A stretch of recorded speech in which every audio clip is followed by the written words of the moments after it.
Look, I know I pissed off a lot of people over the years, many of whom are in this room right now. But I think that's what good investigative reporting does. It ruffles feathers. But I was never fired, and my editors never threw me under the bus. And that's because I never wrote anything until now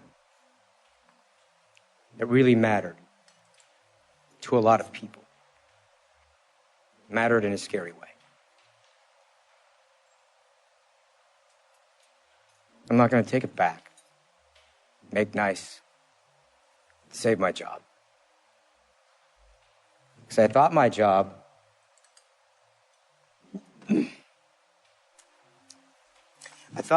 was to tell the public the truth, the facts, pretty or not, and let the publishing of those facts make a difference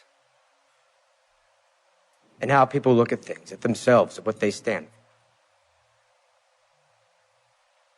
This is the only thing I ever wanted to do.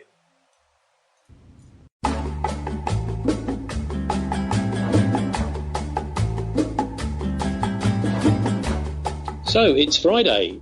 It's 6 o'clock. Well, it used to be on the live politics show, but this is a pre-recorded version. We're not on BCfm live at the moment. The show's been indefinitely suspended until we can get a slot with the station manager and with the station generally. And welcome anyway to the BCfm Politics show, online only, I'm afraid, for a while. I'm Tony Gosling. I'm also with Irish Republican Labour activist Martin Summers. I hope you're there, Martin, are you? I am indeed.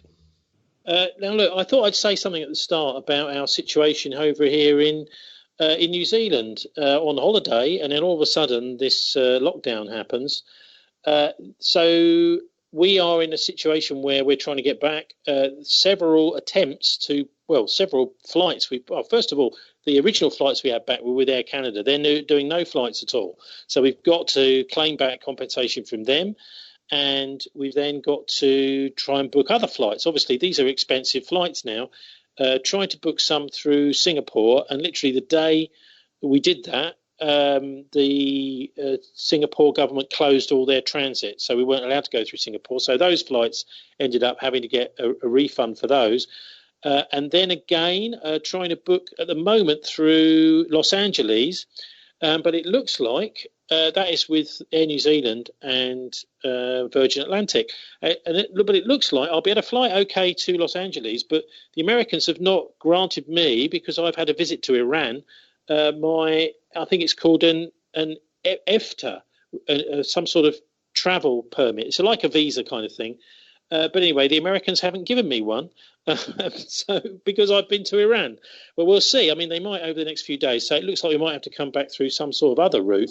But anyway, there's a lot of people, apparently 10,000, and a lot of flights of people going out of New Zealand, but very, very few coming in. I think, you've got maybe something to say, Martin, about the way New Zealand has dealt with this, because they're being held up as a model, doing the lockdown very early. Well, I mean, I've just been reading this morning in The Guardian that the New Zealand figures look better than other places, and they've taken fairly decisive action to lock down and trace people who have been infected and so on. And of course, they weren't in the first wave of the epidemic or pandemic, so they've done reasonably well. But of course, also, Germany is another country that's done incredibly well. The Germans have done incredibly well. I mean, these are incredibly wealthy countries where the standard of living is very high. That may have something to do with this. Yeah, and also they've pursued the whole thing of testing. I mean, what the scandal developing here in Britain is that we're still not testing even the frontline workers, never mind the care assistants or the general population. So we're flying blind. We've got no idea how far the virus has spread, and it's not looking good. I can corroborate that, having spoken to one of the colleagues we've had on the show in the past in Bristol. She is trying to get tested. She has had it. She's had like 3 or 4 weeks of absolute hell, she said. Really nasty flu, hardly able to breathe. But she and her 2 kids have pulled through. One toddler and one is about 8 years old. But she still hasn't been tested. I couldn't believe that there's no test for someone who's come through like that. But anyway, so getting back on the air, we're hoping that we will get back onto FM as soon as the lockdown finishes. But there's some doubt about that. As regards BCfm, the managing editor Pat Hart has said that, which is totally understandable, that due to the Ofcom and government guidelines, there will be no discussion or political shows that put the station at risk. He doesn't obviously want to have to worry about compliance, which is this thing where if you get complaints to Ofcom, then the station manager can have to struggle with having to reply to it and kind of fight back against a complaint, with the potential of a fine or even the withdrawal of the license. So that's what he's saying, and that's understandable. But obviously, once this situation is over, we hope very much to be back on FM.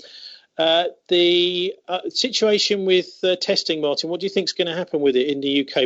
Where's it going at the moment? Because this is key, isn't it, to understand? Well, I mean, Matt Hancock promised there was going to be, I think, 100,000 tests a week. His colleagues were raising their eyebrows about that. This is the rest of the Tory cabinet, because it's not clear that they can deliver on it. So they've been basically stonewalling testing because they haven't got the capacity. He's made a solid promise, but it's not clear that the government can deliver. And clearly, Boris has been ill, and there's a general feeling that the government here basically were caught flat-footed, haven't done the right things. If you look at Germany and New Zealand, they're doing better than we are. And of course, all of these things in the end are going to be, there's going to be questions asked about what people did. I think on the other hand, though, there's also a general feeling that, mistakes get made. The Chinese have basically put their hands up and said, we got this wrong to begin with. The systems are inflexible. There's always a tendency to try and shortcut things and not do it properly. So how long is this lockdown going to last? Because we heard amazingly it was Jeremy Hunt, the guy who stood against Boris Johnson and lost as Tory leader, that announced that it looks as if the lockdown is going to go on till May. Now, this immediately should raise suspicions in that the goalposts are shifting. If we're told a certain amount of time, we have to give up our civil liberties. Oh, I'm sorry, that's going to have to be extended. But why Jeremy Hunt, and why do you think until May?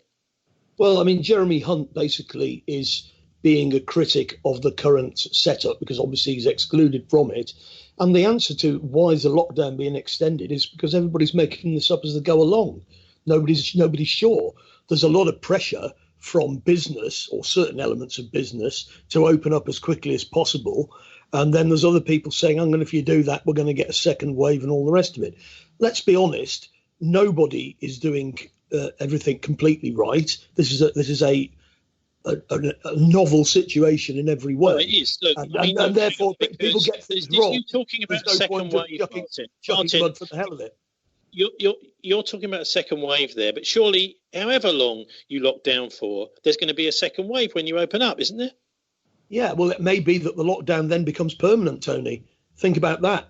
If you've got a disease that you've got no cure for, it may be that the whole lifestyle has to change completely. I'm not saying that's what's going to happen. I'm just saying all of these things open up.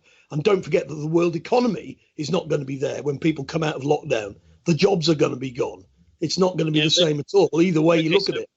Only 1% or so of the population has caught it in the UK, but there is a lot of pressure, I think, in order to try to keep that number down from some people. But it does suggest, doesn't it, if you've only got a small number that's caught it, that it is possible to completely eradicate it. Do you think that's feasible? Is that asking for too much? The problem is with no testing, it could be that there are massive numbers of people who have caught it, but they're asymptomatic.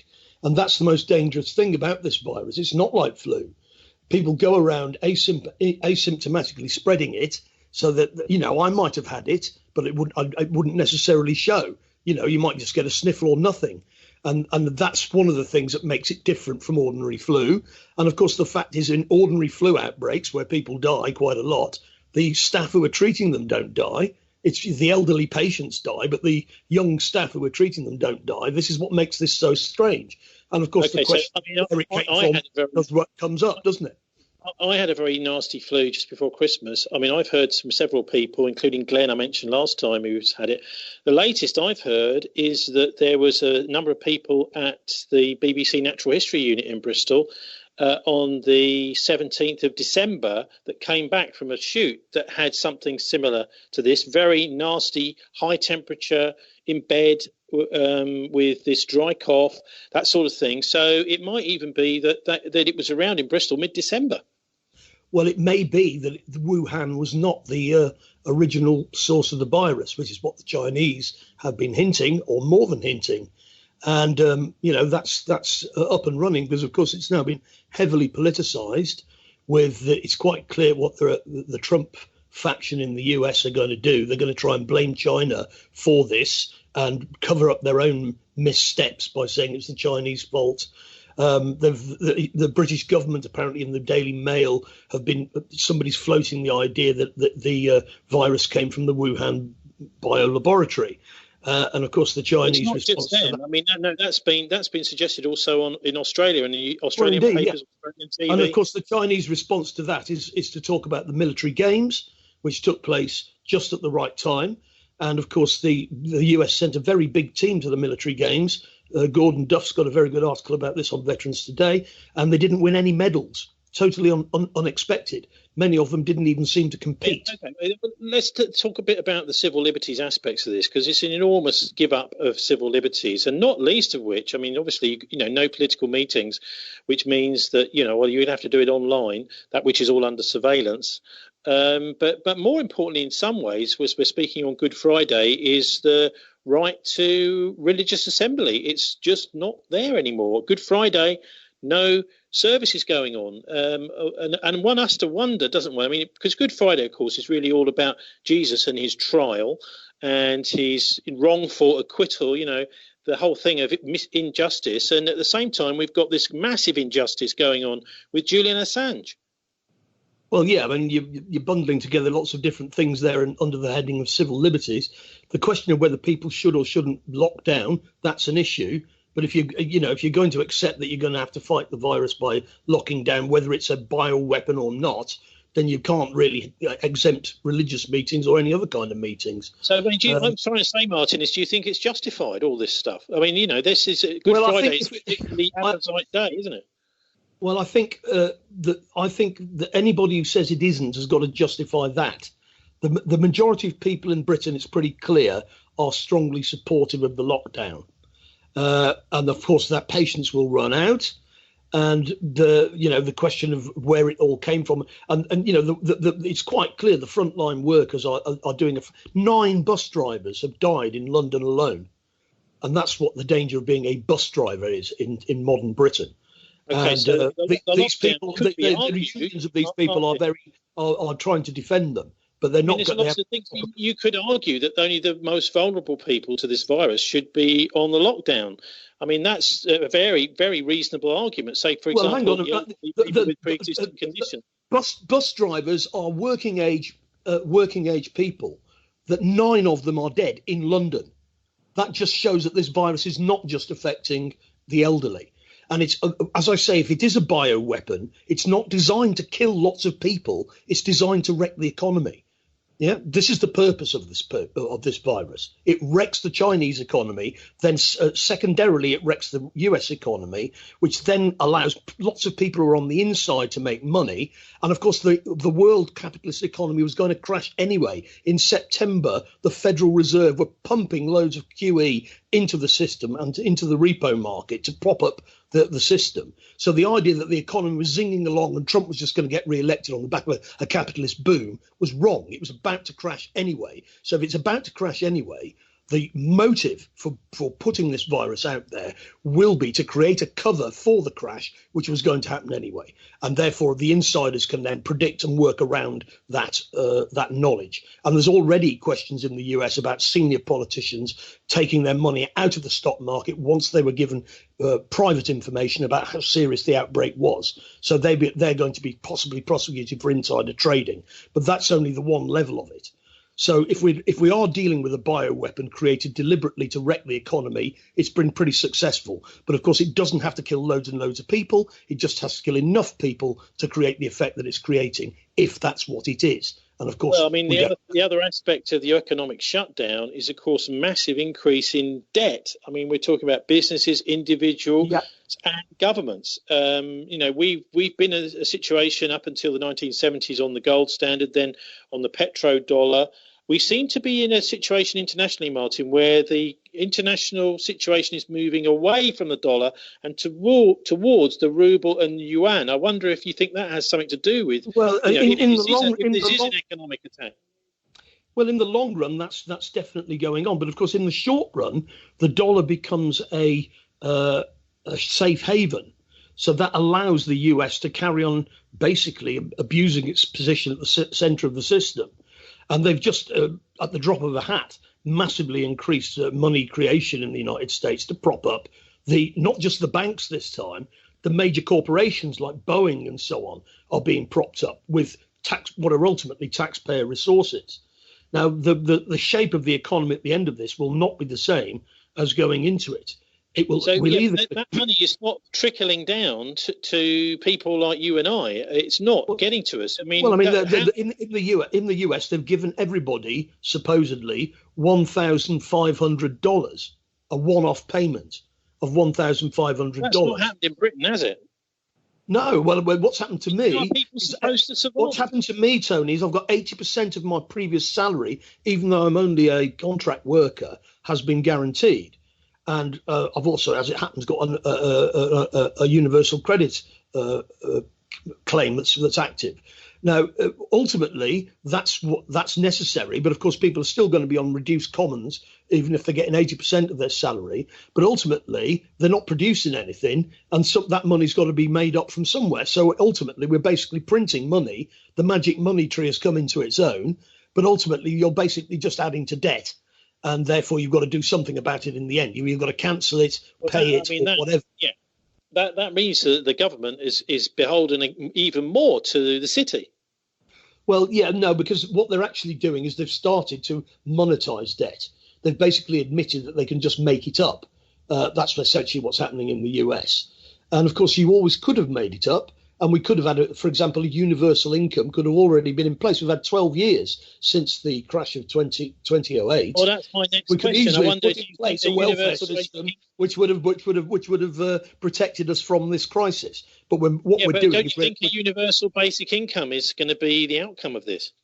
That's one of the things that will be the outcome. But the way they're going to do it is what should have been done as a democratic kind of decision is going to be done in a hell of a rush as a result of all of this chaos. And of course, they're going to have lots of conditions on it. So you'll have to use a bank account. You'll have to be checkable. There's going to be a quid pro quo involved in this. So basically, they bailed out the banks again.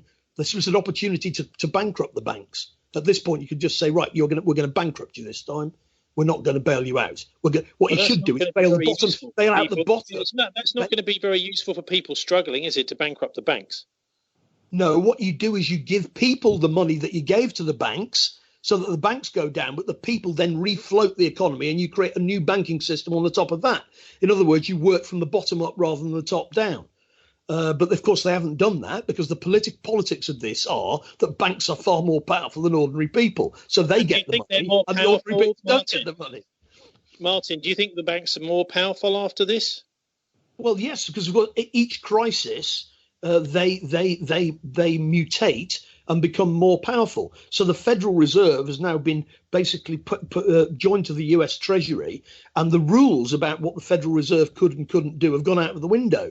So the Constitution, which supposedly constrains the Federal Reserve to certain actions and not other actions, that's gone out of the window because of the crisis. And this process is well understood in Naomi Klein's book, The Shock Doctrine. So what happens is you have a big crisis like this, everybody runs around like headless chickens, panic, panic, panic. And at the end of it, the powerful forces that are at work are even more powerful at the end than they were at the beginning. So that those forces are the banks, really. I mean, seems to me there are several sub agendas to this, that other things which have been bubbling along, which are being advanced by this. One, of course, is the cashless society. The idea being that if you've got cash, you're passing the virus around.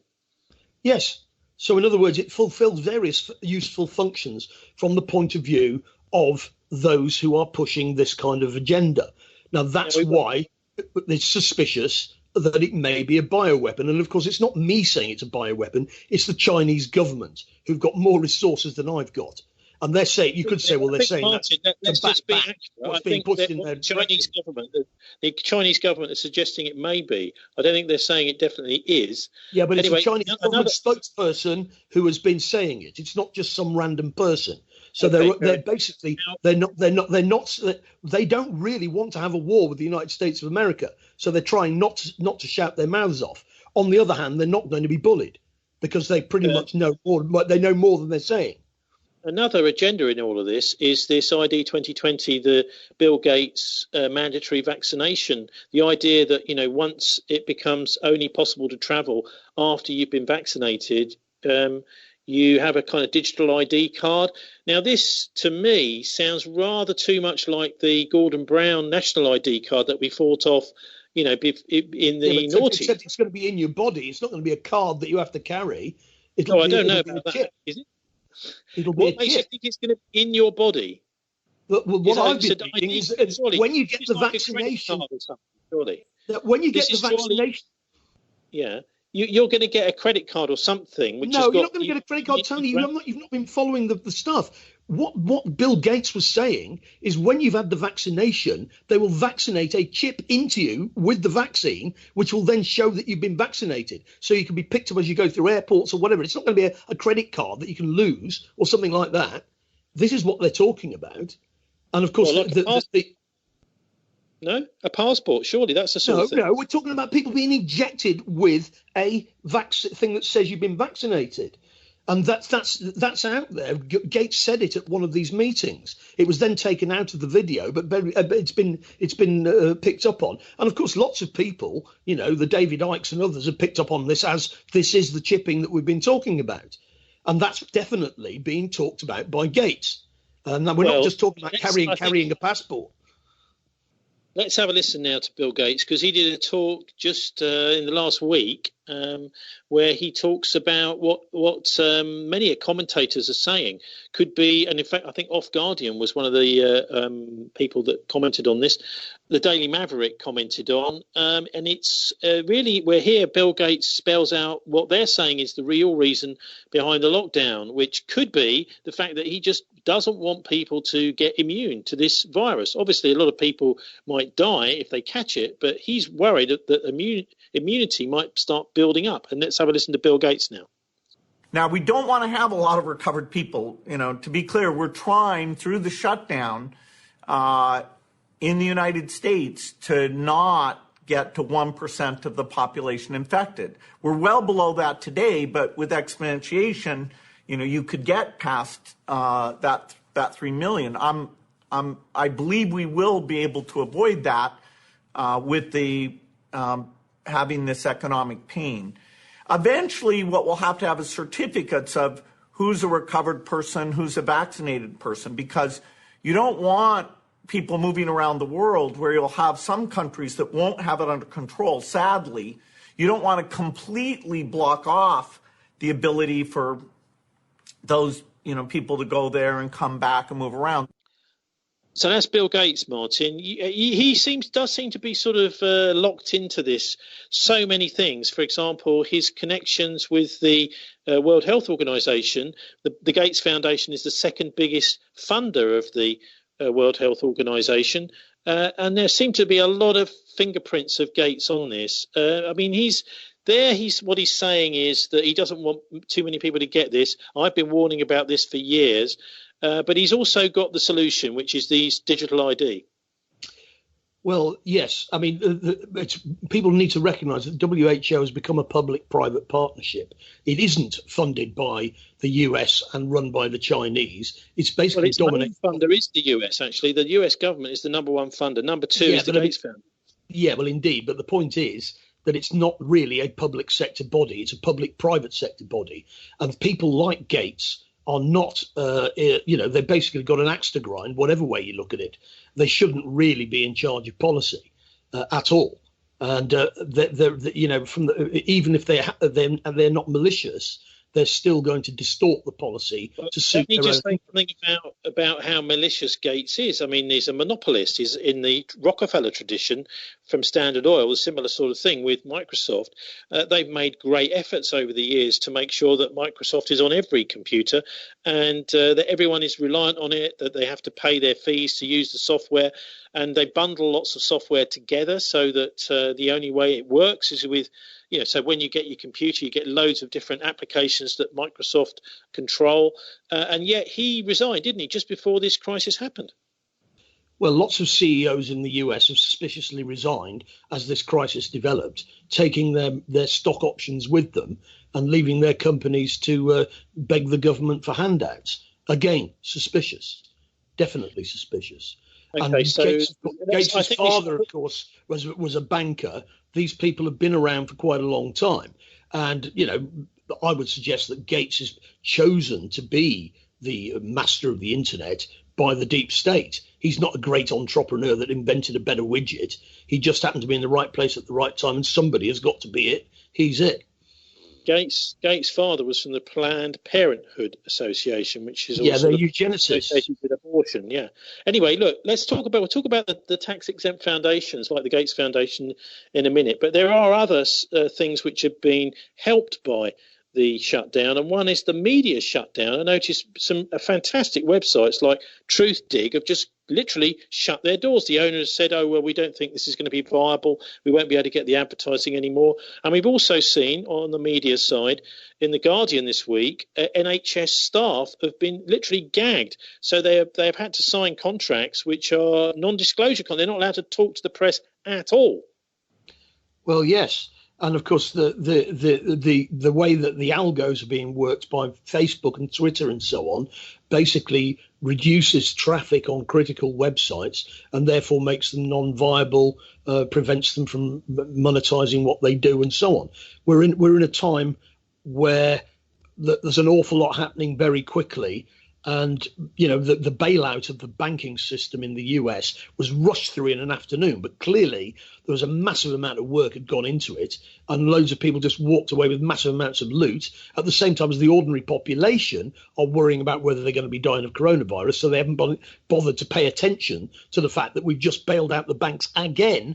On a bigger scale. We're trying to concentrate on the media side of it here. And there's an enormous push, isn't there, towards the tech giants. In other words, people getting their information via people like Google, etc., the tech giants, and regional media finding it impossible to carry on. Even some of the best and most important World Service programs not carrying on. But I come back to this whole business of, if nursing staff. So what we see is officially sanctioned doctors, and anybody that isn't officially approved by the top people at the health service to give an interview is not allowed to, on pain of losing their job, losing their pension, all that sort of thing. It does sound to me as if they're very, very strictly trying to control the message. And I would have thought in a free society, we should be able to hear from whistleblowers. But obviously, in this case, we're not going to. Well, they're using this as a means of controlling information. They're saying we've got to stop rumour mongering and so on. And we must, people need to have solid information. Well, that's a smear, isn't it? Saying rumour monger is a smear on a whistleblower. Well, it might be, and we might even accept that there should be some control of this if it weren't for the case that you got people like Trump who are quite deliberately spinning the crisis and Steve Bannon, for example. If you look at the stuff that's coming out from that direction, they are definitely playing this is a Chinese virus. The Chinese started. It's an act of war against the United States. That's why you should vote for Trump in November. That is what they're pushing. Now, if they're pushing that, telling people that they're not allowed to say what's going on in hospitals is a joke. If we're going to have a level playing field of people speaking calmly about all of this, then Trump should be silenced. But Trump isn't being silenced. Trump was the guy who said on 9/11 itself that the buildings were bombed. That's what he said. It's on YouTube. People can check it. And of course, he was right about that. The buildings were bombed. And that's why we're more inclined to listen to the Chinese Communist Party than we are to Donald Trump. Mike Pompeo has boasted that the CIA lies, cheats and steals. He then comes out and says, believe me, this, that and the other's going on. The Iranians are trying to kill us all. On the American side of things, Martin, what do you make of what's been going on with the elections? It looks like Bernie's out, doesn't it? It does, but it doesn't look as if it may be that Biden is going to be removed because he's basically senile. That's pretty clear. That doesn't seem to stop. It never stopped Ronald Reagan, did it?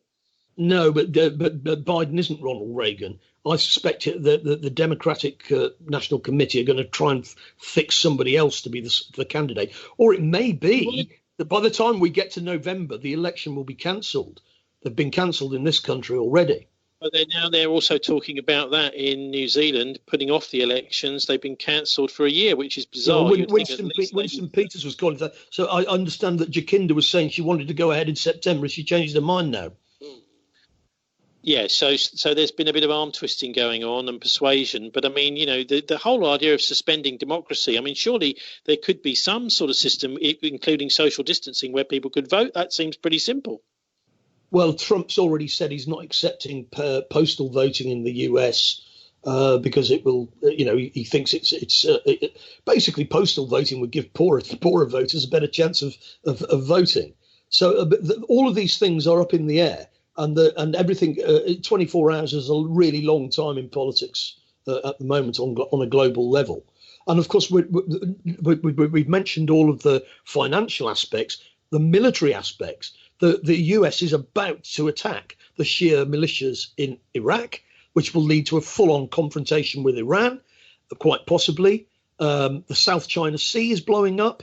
The Chinese are accusing the US of bringing the virus into China. They're gearing up for that. Because the Israelis and the Turks have been bombing Syria, haven't they?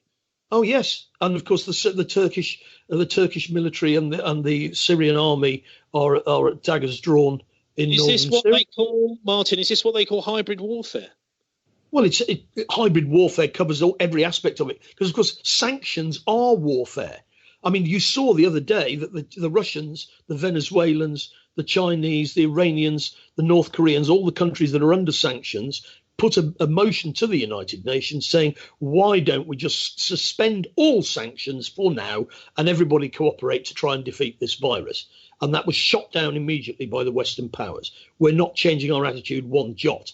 The IMF has been told not to give extra funds to Venezuela and Iran to deal with the coronavirus crisis. The US has sent a naval task force to hang around off the Venezuelan coast, threatening to arrest Maduro, who's the president there, for narco-terrorism, which is a big Martin, CIA's involvement in narco-terrorism over the years. Yeah, surely the West, if it's going to be committing some kind of economic harry-carry, or if this virus is causing it, some people have even suggested, as Manfred will at the very end of this program, suggests that maybe the Russians have just injected this virus into the world's economy, particularly to finally finish off the West, because their economy is on its knees. But Mark Carney, apparently, this is right at the end of last year, actually, in a couple of newspapers, is saying actually what he wants is a global cryptocurrency. So I wonder if you think that may be one of the results of all of this. Well, a global cryptocurrency probably is one of the results they're looking for. The idea that the Chinese or the Russians have created this virus to bring capitalism down, I think is absurd. If the Chinese were going to do that, they wouldn't have started it in their own country. The Russians have actually responded pretty quickly and seem to have the situation under control. For example, they stopped all border crossings between China and Russia. It's a massive border, thousands of miles long. They stopped it immediately, and they're one of their major trading partners. So that's caused all kinds of trouble. I think the idea that this is a plot by the Russians and the Chinese to bring down capitalism is simply wrong. I think it's a plot by capitalists to bring down capitalism so they can remake it in a new form.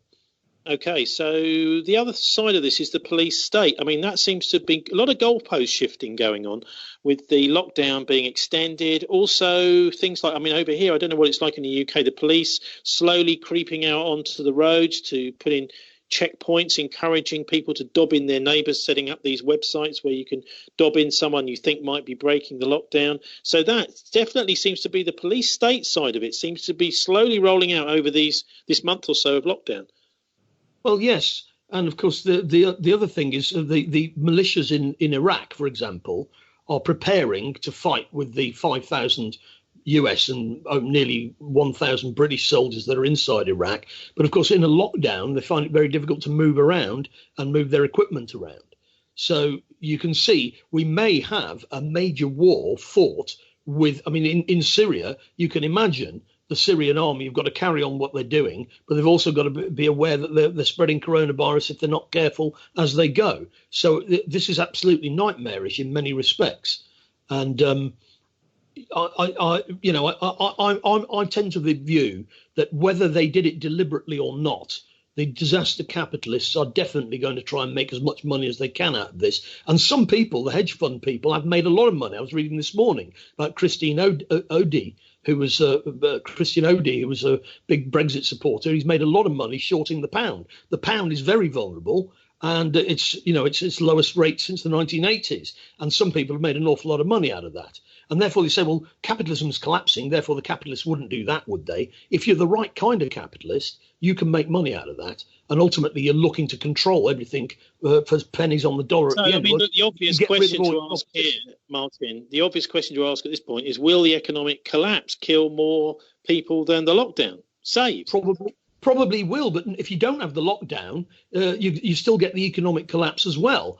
The idea that if we all come back to work, then everything's going to be all right is wrong. The economy was going down the drain before coronavirus hit. The coronavirus is covering up the fact that the banking system was going to go down anyway, which is what I mean. It might sound suspicious about it. It might sound a bit ruthless, but certainly in past centuries, in the plague happened, that was actually quite good for ordinary people because it meant that they were worth much more as labourers and their wages went up. Well, in the long run, yes, but in the short run, it wasn't much of a trade-off. The idea that, I mean, ultimately, what's happened on one level, and you can see it in the pages of The Guardian, for example, is a kind of told you so by old-fashioned Keynesian people and others saying, well, the state has got to ultimately intervene in the economy. The idea that the economy can just look after itself and the state can just leave it alone, clearly wrong. So in a sense, just like in World War II, the state is taking on a much bigger role than it did previously. But of course, it depends what state and who's and what it's serving. And okay. Ultimately, we're moving towards a state-controlled capitalism with a certain, people in the know, in the inside, making huge profits while everybody else goes down the drain. Well, finally, you may get your international socialism. You never know. Well, I mean, ultimately, we're going to have some kind of coordinated policy globally. The question is, who's going to run it? Is it going to be the ordinary people through their representatives? Or is it going to be the oligarchy that dominates things at present? Or is it going to be Henry Kissinger? Yeah, precisely. Maybe we'll come to that at the end because he's been saying stuff about all of this. The other aspect to all of this it'd be lovely to look at is the Greta Thunberg angle, because she's got her way, hasn't she? The climate is probably laughing. It's loving this. Well, I mean, in China, for example, the reduction in activity has reduced the air pollution, which was killing loads of people anyway. Now, in other words, there's a silver lining to all of this. We are all learning about interdependence, and maybe we don't need just mad growth with more and more, emissions and so on. But of course, that's being very positive about a very negative situation. I can see the Western powers are actually pushing further towards war and confrontation. They're not drawing back. And of course, that's the real problem. If everybody took a step back here and everybody started to cooperate, something good might come out of it. But of course, I'm afraid the usual suspects are pushing their usual agendas of war and global domination. What do you think about the projected number of deaths in the UK? I mean, I know we talked about it briefly earlier, but I mean, there's surely some questioning about the models that are being used and just how many people are likely to die of this, bearing in mind, and I repeat this every week, we had 50,000 extra people die in 2017, 2018 of flu that season. 50,000 extra. in 1 year, and that's a kind of bad year, but it's not abnormal. Yes, but as I said before, the staff who were dealing with them, the doctors and nurses, didn't die of it. Those were the people who were vulnerable to flu because of their age and medical history. This is different. And it's got the incubation period. As I say, it's actually what it does. It doesn't kill loads of people, but it gets everywhere, and therefore it undermines the economy. And that therefore has knock-on effects in countries like South Africa and Zimbabwe and India. In India, all of the migrant workers have gone back to the villages because their work has stopped, and they've taken with them to the villages. Now that's going to have a drastic effect in the medium term. Nobody's even sure what the effect's going to be. Yeah, I mean, obviously, I think that the idea that we can talk all this down and that there isn't any crisis and it's all just been made up, I think that's wrong. There is a crisis. There is a virus. I'm not saying that. Not saying that at all. I'm coming to the view that it is a bioweapon. What I'm saying here is that we're being told that people are dying of coronavirus, and that is being stated day after day, night after night, where actually they're dying with coronavirus. And in fact, there were even journalists here in New Zealand questioning this whole thing. We've had 2 deaths now so far. So are those deaths with the virus or of the virus? That's the question. And of course, with many people, it is multiple. So we're getting a skewing of the statistics and a skewing of the figures. I'm not trying to play down whether or not this is a military weapon of some sort or not. And I think we can assume for the moment that perhaps it is. It's had such a devastating and enormous effect. It does seem to attack the human immune system, which the ordinary flu doesn't do. The ordinary flu is, the human immune system can attack it, but this virus seems to have, by some amazing method, the means to actually fight back against the human immune system, which is, makes it so devastating. I'm not trying to play that down at all, but I thought we'd get back to talking about the solution to all of this, which, it's going to mean that anybody with the vaccine to this virus, Martin, is going to be absolutely minted. This is going to be the most important vaccine possibly that humanity's ever had. Well, it's not even clear that they can make a vaccine for it. That's the problem, because if it mutates, then your vaccine won't work. So that's another issue. This morning, I was reading that there's been massive undercounting of deaths in care homes in Britain, and in actual fact, the stats both from China and from the US and from Britain are actually weak because we don't know how far it's spread. And there is always a pressure on governments to downplay it, to keep the figures down. To downplay it, and there may be people being counted as COVID victims who are dying from other things, but they happen to be infected. I accept that, but there may be loads of people out there who are infected and who've died and who haven't been registered as COVID victims. That's what being suggested for the care home. We've only supposedly had 5 deaths in care homes, and the care home people this morning are saying actually we've had hundreds of deaths in our care homes which aren't in the stats. That tallies with what I was hearing about our friend, which we hope to hear from next week, in Bristol, who has believes that she's had it but still hasn't been able to get a test. So nearly 3 weeks or so after she caught it. So, and her kids, by the way, and they managed to pull. The head of the WHO, Tedros, who's been coming under such pressure from Trump, he was saying all along, test, test, test. And that's exactly how the Chinese and the South Koreans responded. They tested everybody to try and find out where it had gone. And the policy in Britain would not do that. It's not pronounced quite like that. It's tist, tist, tist. That's what Jacinda has been saying. Anyway, let's have a listen now to, thinking of this whole idea of when the vaccine comes along, the whole idea of having a digital ID, which will, when you have the vaccine, will enable you to then start to travel, do international travel and start to behave normally. Be able to behave normally. And this is obviously, one of the sides of this that Bill Gates is pushing.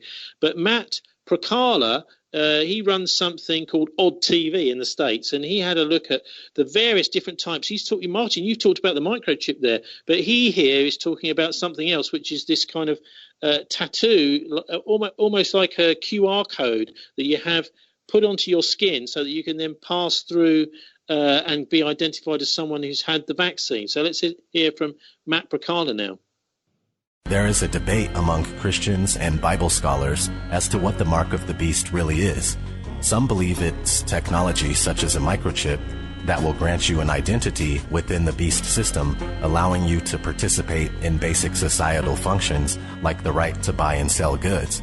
Others believe the mark to be metaphorical, and receiving the mark on your forehead is akin to following the counterfeit system of worship with your mind, while the mark on the right hand is analogous to indicating the false god you serve with your actions.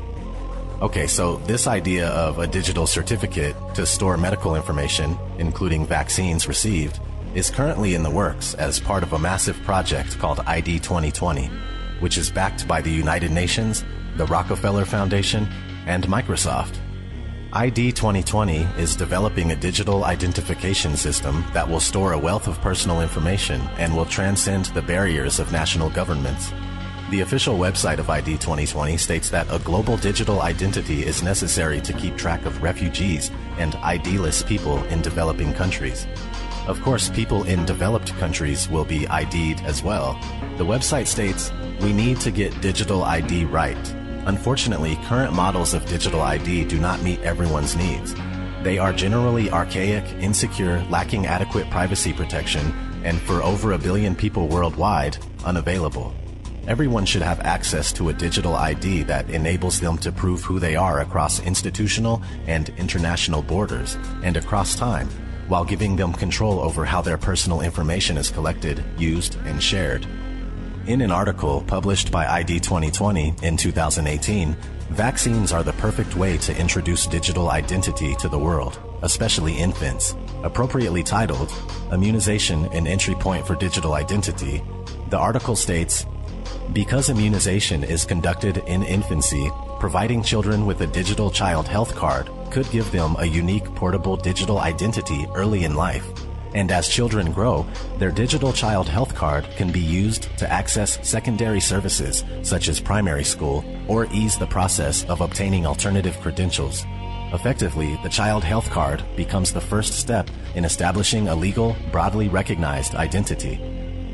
In order to enable digital identity at scale, we need to identify and leverage many entry points. Immunization service delivery presents a tremendous opportunity to provide children with a durable, portable, and secure digital identity early in life, enabling access to a wider range of social services while also improving access to the health interventions all children need and deserve. We're proud to partner with Gavi and excited to see the innovations proposed as part of the Infuse Challenge. To all innovators, the deadline to apply for the program is April 10th, so please get those applications in. Infuse. It doesn't get any better than that. What's the definition of infuse? Number 4 here says, to administer or inject. So basically, according to ID 2020, vaccinations are the perfect opportunity to introduce a digital ID that would store the medical history of each individual. This identity would also be used to grant access to basic rights and services. Another form of embedded vaccine identification that Bill Gates has been funding research on is the quantum dot tattoo. In December 2019, a group of researchers at MIT published a study in Science Translational Medicine about the use of quantum dot tattoos to identify people who received a vaccine. An article in Futurism titled, "An Invisible Quantum Dot Tattoo Could Be Used to ID Vaccinated Kids," reviewed this study. For the people overseeing nationwide vaccination initiatives in developing countries, keeping track of who had which vaccinations and when can be a tough task. But researchers from MIT might have a solution.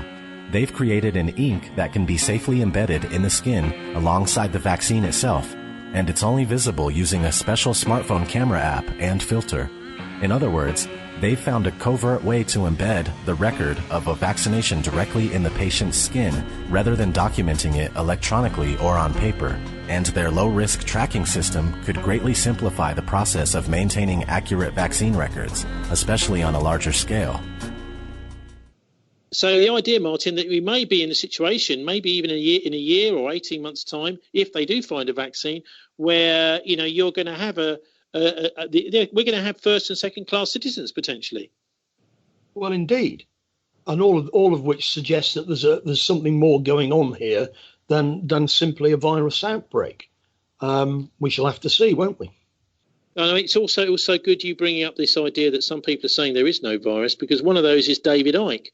And in a broadcast with a station, in fact, maybe this is one of the things that Ofcom are referring to, that they don't want these sorts of things broadcast. But he is saying very clearly that he believes that the COVID-19 crisis is a hoax and that COVID-19 doesn't exist. So let's have a listen to David Icke now. He was speaking earlier this week on the London Real show in London. Where do we start? Is there a virus? Since we last spoke, Brian, I've spent every waking moment, which has been most of every 24 hours, devouring information from virologists, specialists, doctors, all around the world, in America, in Germany, in Austria, Italy, who would never be allowed to get near the BBC or CNN because they are demolishing the official story of this hoax. And if people go to davidicke.com when this interview is over, I've put a special posting of a series of videos. It says for viewers to London Real, a series of videos by these doctors and others who in their various ways support all the elements of what I'm going to say today. So this is not me pulling it out the ether. There's no point in that. What's the point? You either deal with facts and what people who should know say, or you don't. So this is the headline to start with, which will shock a lot of people, I'm sure. There is no COVID-19. It doesn't exist. And I'm going to explain today why that is and how, therefore, a pandemic perception could be pulled off. So what do you make of that, Martin? He should have his freedom of speech, surely, even if he is discrediting himself by what he says. Well, you've just made the case why Pat Hart is not going to allow FM broadcast at this stage, because you're going to be jumped on for that. I think it's wrong. I mean, David Icke basically discredits conspiracy theory, in my view, because he takes what should be a sensible argument and turns it into something which is beyond anything said. The idea that there is no virus and people aren't dying and it's all being made up by the media. Oh no, I think he's saying, silly. He is saying that people are dying, but he's saying that it's of some sort of other genetic complaint, and it's also partly psychosomatic. Well, I think that's just silly, frankly. People are definitely dying. 9 bus drivers have died in London. Not old people who might be misdiagnosed with flu. No, he is saying that people are dying. He's just questioning the science. And of course, this is one thing with conspiracy theories. What qualifications has he got to question the science? David Icke is not a bloody scientist, is he? Well, neither are you, and neither am I. No. So we are journalists. I'm not trying to make claims like David Icke, thinking, am I? He's got a right to say what he's saying. Well, even he can say whatever he likes, and I've got the right to say I think it's rubbish. There you go. Now, the idea that it doesn't exist, really, obviously, I think is. I mean, this is at such a tiny level, a minuscule, microscopic level. Even a microscope can't see these viruses. You can see how something like that could easily be manipulated, where people can't see the evidence for themselves, and they were relying on the press. Well, listen, there are tests, and that some of them don't seem to work, and some of them don't seem to be very accurate, but tests are being carried out. The idea that all of these medical personnel are lying, I find just not credible, frankly, and it doesn't help anything when people come out with stuff like that. One person's been talking for a long time about this whole digital ID. In fact, she's had a website called chipmenot.com, which is all about why you shouldn't get your dogs and cats microchipped. She's also got one called spychips.com, is Catherine Albrecht. and she gives a Christian view of this whole digital ID. She talks about, the mark of the beast from the book of Revelation, but she does it in a way which is actually quite, I think, normal, acceptable, and it should be allowed. So in contrast to David Icke, I thought we'd have a little listen to what she's got to say about this whole idea of having a digital ID. Probably my biggest concern with RFID right now is that it has been embedded into all of the enhanced driver's licenses, and it's also been quietly embedded into all of the credit cards. And what this means is that the very same RFID chip that can be in your Visa or your MasterCard or your Discover card or your American Express Wave and Pay card, that technology quietly has been incorporated into virtually all of the credit cards being issued in America today. At least every major brand has a Wave and Go or contactless version of their credit card. And the other thing that's quietly happened over the last 10 years is all of the cash registers in America and across the globe even have been equipped with reader devices that can pick up the signal from contactless credit cards with RFID chips in them. So this means that when you're in a taxi in New York and you see the little device on the back seat that you can put your credit card into, you no longer have to insert the credit card and read the mag stripe. You can simply hold the credit card within a couple of inches of the reader device because it has an RFID reader in it, and it automatically reads that chip in the credit card. And when you take that to the next step, given that now virtually every retail store, grocery store, clothing store, taxi, gas station, even vending machines are now being outfitted with the ability to read contactless RFID cards, then if you take the microchip that's in the card, that's in the credit card, and you extract it from the credit card and you put it into a capsule of glass, you can actually inject that into the flesh of a human being.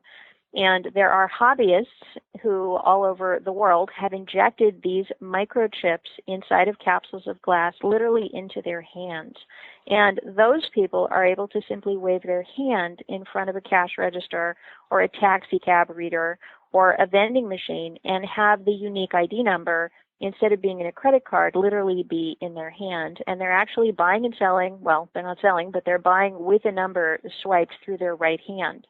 And what's particularly interesting about that is that this exact scenario was predicted 2,000 years ago in the Bible. It's actually the last book of the Bible, the book of Revelation. The Apostle John, who was one of the 12 apostles of Jesus Christ, had, as a very old man long after Christ had been crucified, he was traveling around that region and telling people about Jesus and about Christianity. He was arrested, and he was actually sent off to work in the mines. Sent off in exile to an island called Patmos, which is off the coast of Greece. And it was there as an old man, some people say he was in his 80s when this happened, that he had a vision. And Jesus Christ himself appeared to him and said, I'm going to tell you basically how this whole show is going to end. And I want you to watch what I'm going to show you, and then I want you to write it all down. And then it's going to go, it's going to go on to your descendants, and people of the future will know what to expect. And one of the things he wrote in that book, which has now become the last book in the Christian Bible, the book of Revelation, is the story of John's vision. It talks about a time when all people on the globe, and it actually specifies everybody, and it says great and small, rich and poor, free and imprisoned or enslaved, so basically everybody, will be forced to receive a mark on their right hand or their forehead, and presumably that's if you don't have a right hand. If it's been cut off, you could put it on your forehead, in order to buy and sell, and they will be buying and selling with this mark, which is actually a number. So the concept that you could use a number, which is in your right hand or your forehead, to buy or sell, was inconceivable to John 2,000 years ago. He had a really hard time understanding how that could happen. And he was told, don't worry, these words are faithful and true. Write them down. And when the time comes, people will know exactly what it's all about. But you're not going to understand this, so don't worry. Just write it down. So he wrote it down, and 2,000 years later, this book has been preserved. I mean, you think about how many things were written on parchment 2,000 years ago that are still with us today, and the answer is almost none. But this is actually the number one most published book on earth is the Holy Bible, and it's right there in the last book, and it was preserved. And now we are the first generation for 2,000 years who is actually living in a time when it is possible to make a payment with your right hand using a number. Something that was, when I was a little girl in the 1970s, I couldn't even imagine how it would be possible, and yet here it is. And so the Bible refers to this number in the right hand as, quote, the mark of the beast. People have probably heard of that from rock music. It's the 666, or the mark of the beast, or the number of the beast, Iron Maiden, or the number of his name. Yeah.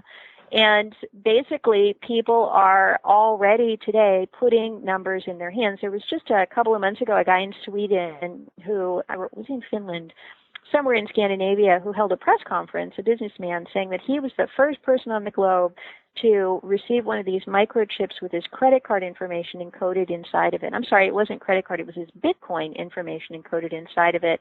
And thus, he no longer needs to carry a wallet. He can simply wave his right hand and make payments using Bitcoins. So we are heading into this time, and I believe that all of this, the enhanced driver's licenses, the injectable form of RFID, the chips in the credit cards, if you think about it, what is it that you need to actually present to the world? Well, you've got to present your identity to prove that you're really you if you get pulled over, you want to get on a plane, and you've got to be able to make purchases in order to live in today's world. And so it's possible to take those two things, which are both security documents, and make them an actual part of your body so that someone else couldn't come along with a gun and steal it. They can't take the chip out of your hand. And it would make it possible for people to no longer have to have keys or wallets or really any of that. There's only one problem, and that is that the Bible warned that anyone who participated in this system will be permanently punished and cut off from God. So Christians are absolutely forbidden from participating in this system. And for many years, when I was even a child, I couldn't even imagine how you would buy and sell with a number, because in the 1970s, when I was a little girl, there were literally not even any credit cards. So when my parents bought things, they bought them with cash or they wrote a check on rare occasion. But I'd never seen a credit card. I'd never seen a barcode, because they weren't in wide use until the middle of the 1980s. Actually, 1984 was when Walmart mandated that all of its suppliers had to start using barcodes. And before that, there really weren't any barcodes. Even though they didn't be invented in the 1970s, they didn't appear on any products until 1984. And so this notion when I was a child of, well, how do you buy and sell with a number? I couldn't imagine. How do you put the number on the right hand or in the right hand or the forehead? I couldn't imagine.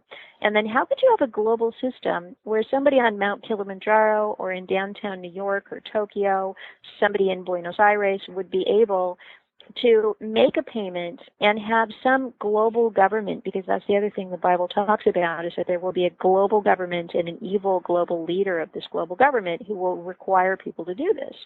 And I thought, how in the world would you know if you're, deep in the Amazon jungle or you're up on Mount Kilimanjaro, how would they be able to know if you were buying and selling with this mark, or if you were just, paying cash or bartering or doing something else? I believe that it is not just an economic issue, a technological issue, but it's a deeply spiritual issue, because the components of all of this that would be required to come together in order to enable a global ruler to have absolute and total control over every single being on the planet. I mean, that's pretty incredible if you think about it. The omniscience and omnipresence and omnipotence and all those omni words are the providence of God. That, it's God who knows every time a sparrow falls from the sky. It's God who numbers the hairs on a human head. God knows all of these things. And what we have been building, what humanity has been building, is the capability to really have godlike powers, to monitor individuals, to know what happens in their homes, to know what words they speak, what they look like, what conversations they have, what their homes look like, every detail about them, every purchase they make. And all of this has been built literally within the last 15 or 20 years. Now, that was Catherine Albrecht there. She's the web mistress of spychips.com and other websites, including chipmenot.com. The interesting thing about her, though, is that she worked very closely with Aaron Russo. She was the producer, he was the director of I think it was the late noughties, a film called Freedom to Fascism in the United States, which really looked at all sorts of aspects of the idea that everyone was going to have to carry an ID card in the United States, and the whole idea of a digital ID. So this has been going as a rather important campaign in the United States, Martin, for decades. Well, I think the idea that they want to create a digital ID is a perfectly reasonable one.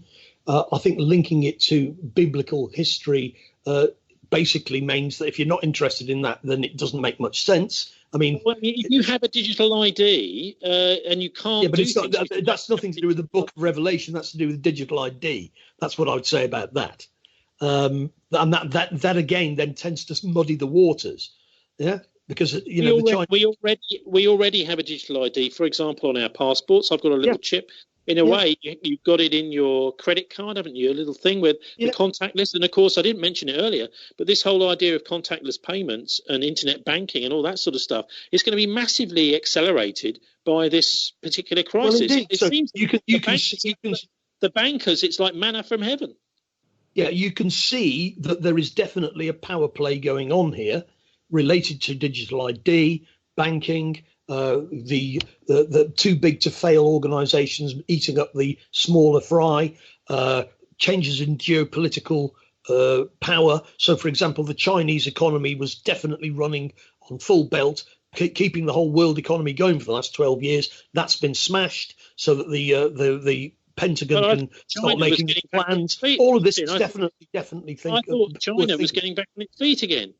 Well, but I mean, the Chinese government themselves have said, yes, we're opening up and we're ending the lockdown insofar as we can. But don't forget, the rest of the world is on lockdown, and the Chinese need the rest of the world because that's their customers. They produce all this stuff for the rest of the world, and the rest of the world is on lockdown, so they're not buying. So the Chinese economy ain't out of the woods. What will happen probably is they'll have to develop their own internal market more strongly and detach to some extent what the economists Samir Amin, the Egyptian economist, used to call delinking. They may have to delink from the global economy. But of course, as things stand, they're very much part of the global economy, which in many ways has been good for China and good for the world. But it then leads to a situation where you're totally vulnerable to outside shocks. Whereas under Mao Zedong, previously the Chinese economy was relatively insulated. We've been reporting on the show for a long time about the social credit system in China, the idea that you can't travel. And, if you've been caught doing something like crossing the road, you can get marked down. If you do something that the party likes, you get marked up. It does seem with this whole digital ID thing coming into the West, the same thing is possible. And some would say that, people are already under quite a lot of surveillance with profiles on people, which are gathered through things like data harvesting. So the idea is to try and formalise that into this ID card. But anyhow, look, I mean, let's have a look at which may happen, it may not. Well, we shall certainly see. It certainly looks like that's what Bill Gates wants out of this. But I thought I'd go to have a listen now to Norman Dodd, who's long dead, but he gave an interview in the 1980s about tax-exempt foundations. That's what the Gates Foundation is. It's, as you mentioned, the Gates and the Rockefeller foundations are connected to Malthusianism and eugenics, which these are maybe we could start, Martin, if you could just explain what your thoughts are about the difference between eugenics and Malthusians. As far as I understand it, the Malthusians want to reduce the world population. They think that humanity is like a kind of plague which is going far too big. And the eugenicists go one step further, and they're basically racist as well. They believe in a kind of master race. So what do you make of the Malthusians and the eugenicists? Well, Malthus was an early political economist, and he didn't actually say that the population should be reduced. He said it will be reduced because the basic idea is that food supply can only increase arithmetically, 2, 4, 6, 8, 10, whereas population grows exponentially, 2, 4, 8, 16, 32. And inevitably, there's a crash between the two. Now, conventional political economy, both Marxist and non-Marxist, like mainstream capitalists, believe that the solution to that is technology and birth control, or late marriage or whatever. And of course, you need to basically separate out the history of these ideas from their modern manifestation. I think it's pretty clear that there is a desire to get rid of useless eaters. And there's quite a lot of open discussion by wealthy people of there's too many poor people, we need to get rid of them. And that's not to be confused with old-fashioned Malthusianism, which was just basically pointing out that it's very difficult for human populations to grow too much because people die when resources are over-exploited. Also, the eugenicists, I mean, it's been suggested that there are quite a lot of these people hiding in places like the Rockefeller Foundation. It makes it's almost like the paedophiles hiding in some kind of care home. You know, this makes the perfect place for them to hide because they can have all these discussions and vast amounts of money to put into these things. But it's quite clear, one thing is absolutely clear, the Gates Foundation does largely control the World Health Organization. The Gates Foundation was behind, as the British government were apparently, whether that's the Foreign Office or the Royal Institute for International Affairs, the British were very much behind the election of Tedros Adhanom, who's the boss of the World Health Organization when he was elected a few years ago. Well, no. There was actually a British candidate, and the British were pushing him, David somebody, I've forgotten his second name. Tedros is former head of Ethiopia, and he's a politician rather than a doctor. Gro Harlem Brundtland, who used to be the Prime Minister of Norway, headed the WHO at one stage, but she was a doctor as well as being a politician. He's just a politician, but not a doctor. He's got a PhD in something to do with related social science to medical science. And in actual fact, he's being singled out by the Americans as being a Chinese stooge. So, but of course, he's got strong links to Gates, and I suspect that Gates is not a Trump supporter. So we may see this tension going on at the top in the US between different factions. It's not always the same people. Okay, I mean the power and the wealth of these foundations, is nothing to be sniffed at, and it's fascinating that Gates. Well, it's extraordinary that they're tax exempt, Tony. If you think that's absolutely extraordinary. These are basically private sector organisations pursuing their own agenda, and they're tax exempt, and they end up controlling what's supposed to be a public institution, the World Health Organization, because the World Health Organization has got a very, very small budget considering the job it's got to do. So when somebody like Gates comes along with loads of money, then they go, yeah, go give us the money. And of course, it shouldn't be run like that. Reading an article the other day saying that Gates is the new Rockefeller, and I can see exactly where that's coming from. I mean, he has done in the world of IT exactly what John D. Rockefeller did in the world of oil, basically using whatever methods, however dastardly and underhand, sometimes legal, sometimes not, in order to get a massive monopoly. And that's exactly what Standard Oil did. It was broken up by Ida Tarbell, I think, in round about the time of the First World War. But of course, the Rockefeller family, although they broke it up into several companies like Exxon, etc., and Mobil, the Rockefeller family retained all the shares. So this is the stable from which Gates comes. And it's rather worrying when you then hear him say, as we heard earlier, we don't want to have a lot of recovered people. So let's have a listen now to Norman Dodd. He was talking in the 1980s about the power of tax-exempt foundations and effectively saying that they are controlling the culture. In fact, they were very interested in controlling media, and they were very, very interested in the idea of controlling universities. So maybe we can hear a little bit about that from you, Martin, after we've heard from Norman Dodd. We are now at the year 1908, which was the year that the Carnegie began operations.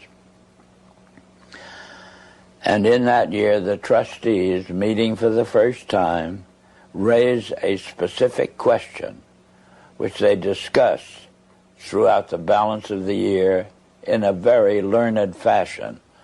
And the question is there any means known more effective than war, assuming you wish to alter the life of an entire people?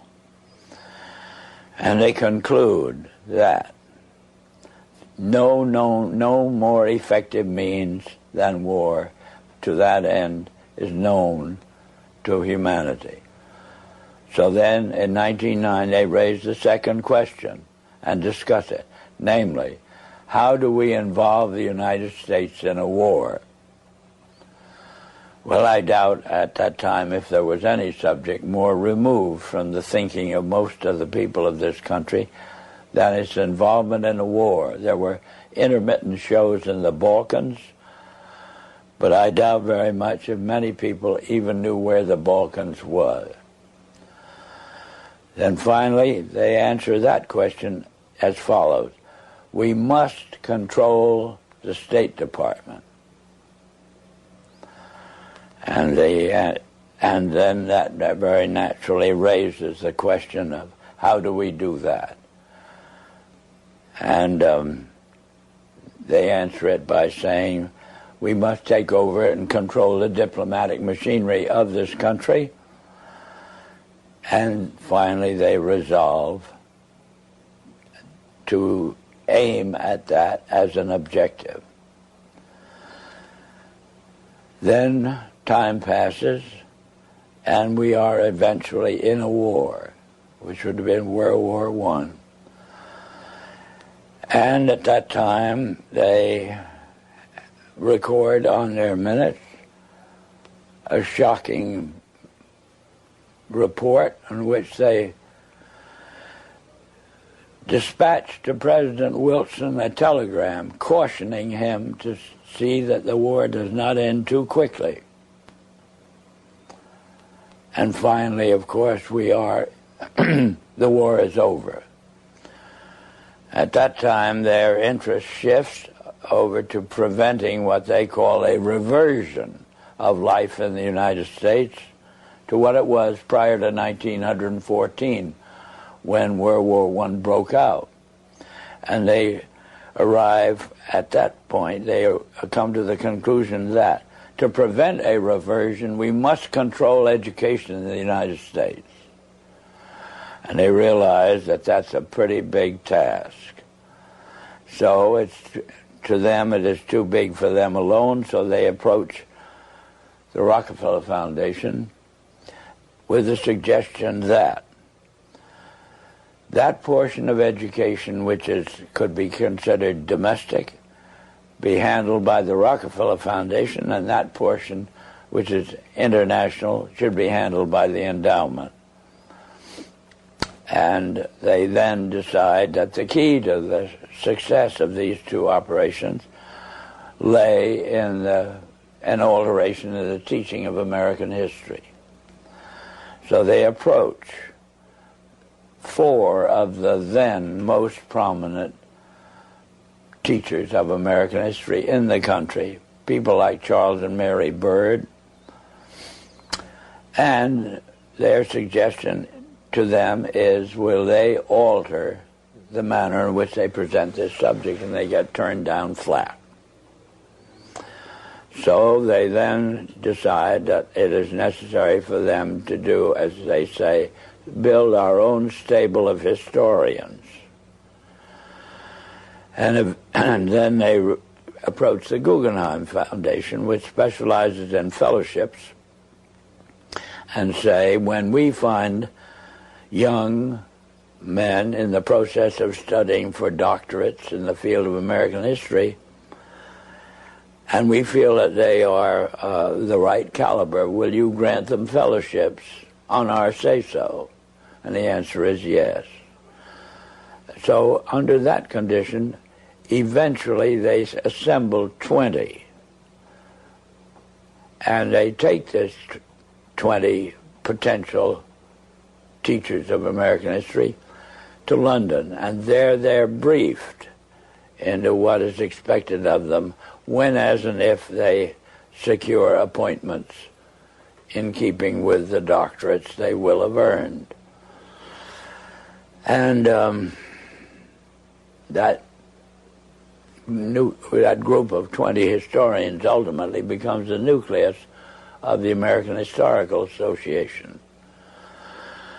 And then toward the end of the 1920s, the endowment grants to the American Historical Association $400,000 for a study of our history in a manner which points to what can this country can it look forward to in the future. And that culminates in a 7-volume study, the last volume of which is, of course, in essence, a summary of the contents of the other 6. And the essence of the last volume is the future of this country belongs to collectivism administered with characteristic American efficiency. That's the story that ultimately grew out of, and of course was what could have been presented by the members of this congressional committee to the Congress as a whole for just exactly what it said. But they never got to that point. This is the story that emerged from the minutes of the Carnegie Fund. That's right. Carnegie Endowment That's Fund. right. And so... It was official to that extent. I see. And Catherine Casey brought all of these back in the form of dictated notes or verbatim readings of the minutes. On dictaphone belts. Are those in existence today? I don't know. But if they are, they're somewhere in the archives under the control of the Congress, House of Representatives. How many people actually heard those, or were they typed up transcripts made of them? How many people actually heard those recordings? Oh, 3 maybe. Myself, my top assistants, and Catherine. Yeah, I might tell you this experience as far as its impact on Catherine Casey was concerned was she never was able to return to her law practice. If it hadn't been for Carol Reese's ability to tuck her away on a job with the Federal Trade Commission, I don't know what would have happened to Catherine. But ultimately, she lost her mind as a result of it. Terrible shock to her. It's a very rough experience to encounter proof of these kinds. That's Norman Dodd there, who worked for the Senate committee that was investigating these tax-exempt foundations back in the 1960s and 70s. But Martin, what he's suggesting there is that these foundations, like the Gates Foundation, Rockefeller, Guggenheim, the rest of them, they pick on a particular topic that they like, and then they try and create a stable of academics that adhere to their view. So the idea is that there will be quite a few people around in universities who will come on as experts and be teaching youngsters who will be effectively beholden to the Gates Foundation. Yeah, I mean, they've been doing this stuff for years. I mean, basically, you try to control everything, including academia. And when the universities in the 1960s became somewhat iffy from the point of view of the wealthy classes, they set up loads and loads of think tanks, the Heritage Foundation and so on. And these people then become experts who then become the talking heads in a crisis and all the rest of it. And what you're doing basically is trying to influence events in a direction you want them to go in because you've got interests that you are trying to pursue. And they're not just short run interests. These guys have a long run perspective. And the way to make real money is to monopolize certain key technologies. It's not to, I mean, the myth of the free market is just a myth. There is no free market. Nobody wants a free market. They want to control the market. That's the whole point, isn't it? Well, then you can set the price, can't you? The other thing is here is, Martin, with regards to 2008, I've been looking at the figures. This looks like, actually maybe, steps way ahead of the amount of money. This is far bigger than 2008. It's the bailout is far bigger and more comprehensive than in 2008. The Federal Reserve has basically said we're going to print any amount of money, no holds barred, and that has just slipped through without any real scrutiny at all. Well, why because they? everybody's panicking about COVID-19. Why the same sort of thing happened after 9/11. Yeah, so they saw all this stuff through when everybody's looking at something else. Why shouldn't they print as much money as is necessary? Well, in theory, I would agree that you should be able to print. I mean, modern monetary theory holds that you can do that. And in actual fact, the government Ellen Brown's pretty good on this as well. Positive money here in the UK. The government should print the amount of money necessary to run the system. We shouldn't subcontract it to private banks. But what they've done is we're now printing any amount of money, but we're not spending it directly into the economy. We're giving it to the private banks who used to print the money. Now they've run out of money, so we're giving them some more. And that just basically allows them to carry on dominating the situation, when in actual fact, this was an opportunity for them to be bankrupted. You don't give them the money. You give the money to the people, not $1,500 each. You guarantee the wages through a universal income of everybody. You allow the banks to go down because people are going to be all right. Even if the bank collapses, they're going to be okay because they've got the universal income. And then you rebuild the economy from the bottom up. But that would require a political movement of sufficient strength to do that. And as we've seen with the failure of the Bernie Sanders campaign, again, the whole establishment in the US ganged up on him to try and break his legs, and they've succeeded. We're going to have socialism for the rich now. So we're going to have socialism one way or the other, but it's going to be socialism for the rich. We were listening to Michael Hudson last week saying that actually the American system is totally fixed, and the only way to sort it out might be through the gun. He's not advocating that, but he's saying that if the political system is completely and utterly fixed, in other words, there is no real democracy, then that's the violence may be the only way out. He's not advocating it. But ultimately, what may fix them is defeat in war. That's what brought down the Tsarist regimes and the Austro-Hungarian regimes at the end of World War One. And maybe they need to go to war with Iran. The way to stop dogs that bark at lorries and buses is to let them catch one. And maybe if the US military are given a sound thrashing by the Iranians, then the ordinary people in the US will wake up. The Russians have also said, Martin, this week that this is unequivocally on their TV and in their papers that this is definitely not a bioweapon. The top Russian guy has said that. Well, I saw that. I sent that to you. What I would say about that is the decision to say whether it is or isn't a bioweapon is one that's actually made politically. The Chinese are definitely not saying it's not a bioweapon. So there you have the Russians and the Chinese not singing from the same hymn sheet. Now, I think it's quite possible that the Russians are quite canny. They want to do a deal with the Americans. They don't want World War III. So they don't want to go out of their way to badmouth the Americans. What they want to do is try and build a bridge with them. What Marshal Suvorov, who was a Napoleonic general in the Russian army, used to call a golden bridge. Always give them a way to back down. We're not going to be in your face here. We know what's going on, but we're not going to stir the pot. I mean, that's as Manfred Petrish, who we're going to hear from in a little while, would say. That's for the stupid people. Basically, it's just on the TV. Yeah, well, it may be that the Russians basically don't want to escalate to a war of words about this, but they may have knowledge about whether it is or is not a bioweapon, which they're not going to say. They don't necessarily. You see, like 9/11, the Russians have never called out 9/11 directly. They know what happened there. And I think this is what people have got to understand, is that out there in the real world, the ordinary intelligence officers in China and Russia are very well aware that the 9/11 attack was carried out from inside the US security forces.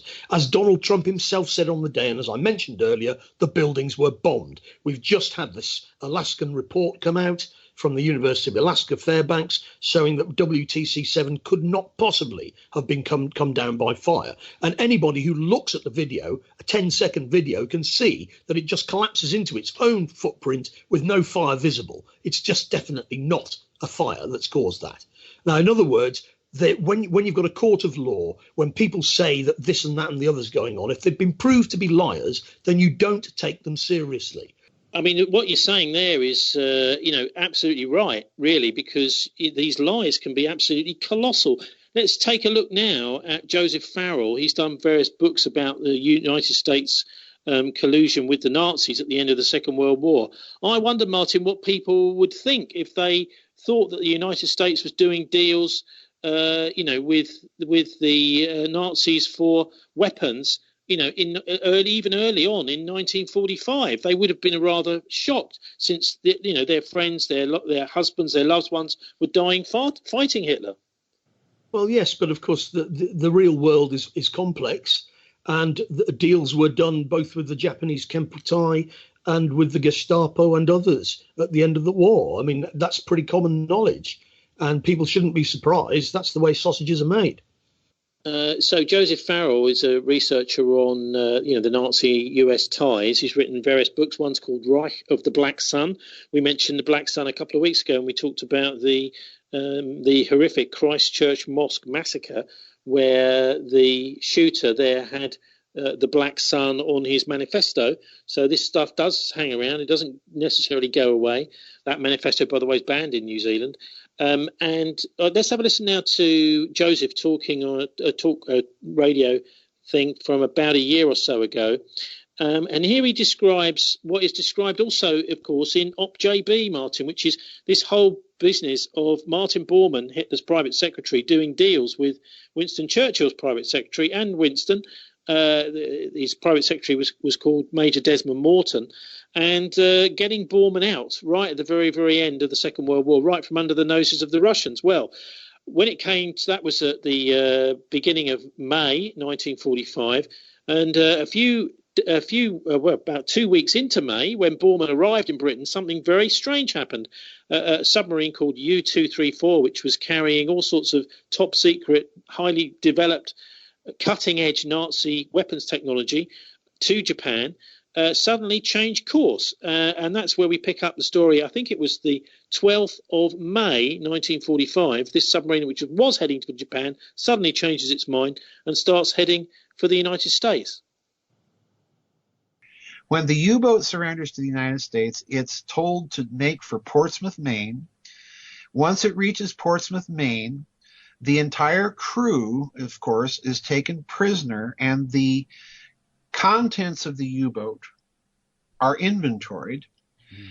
And the contents include not only 80 gold-lined cylinders full of uranium-235 yellow cake, okay, but they also include, and this is so vitally important, they also include 25 infrared fuses, plus their inventor, a fellow by the name of Dr. Heinz Schlicke, all right?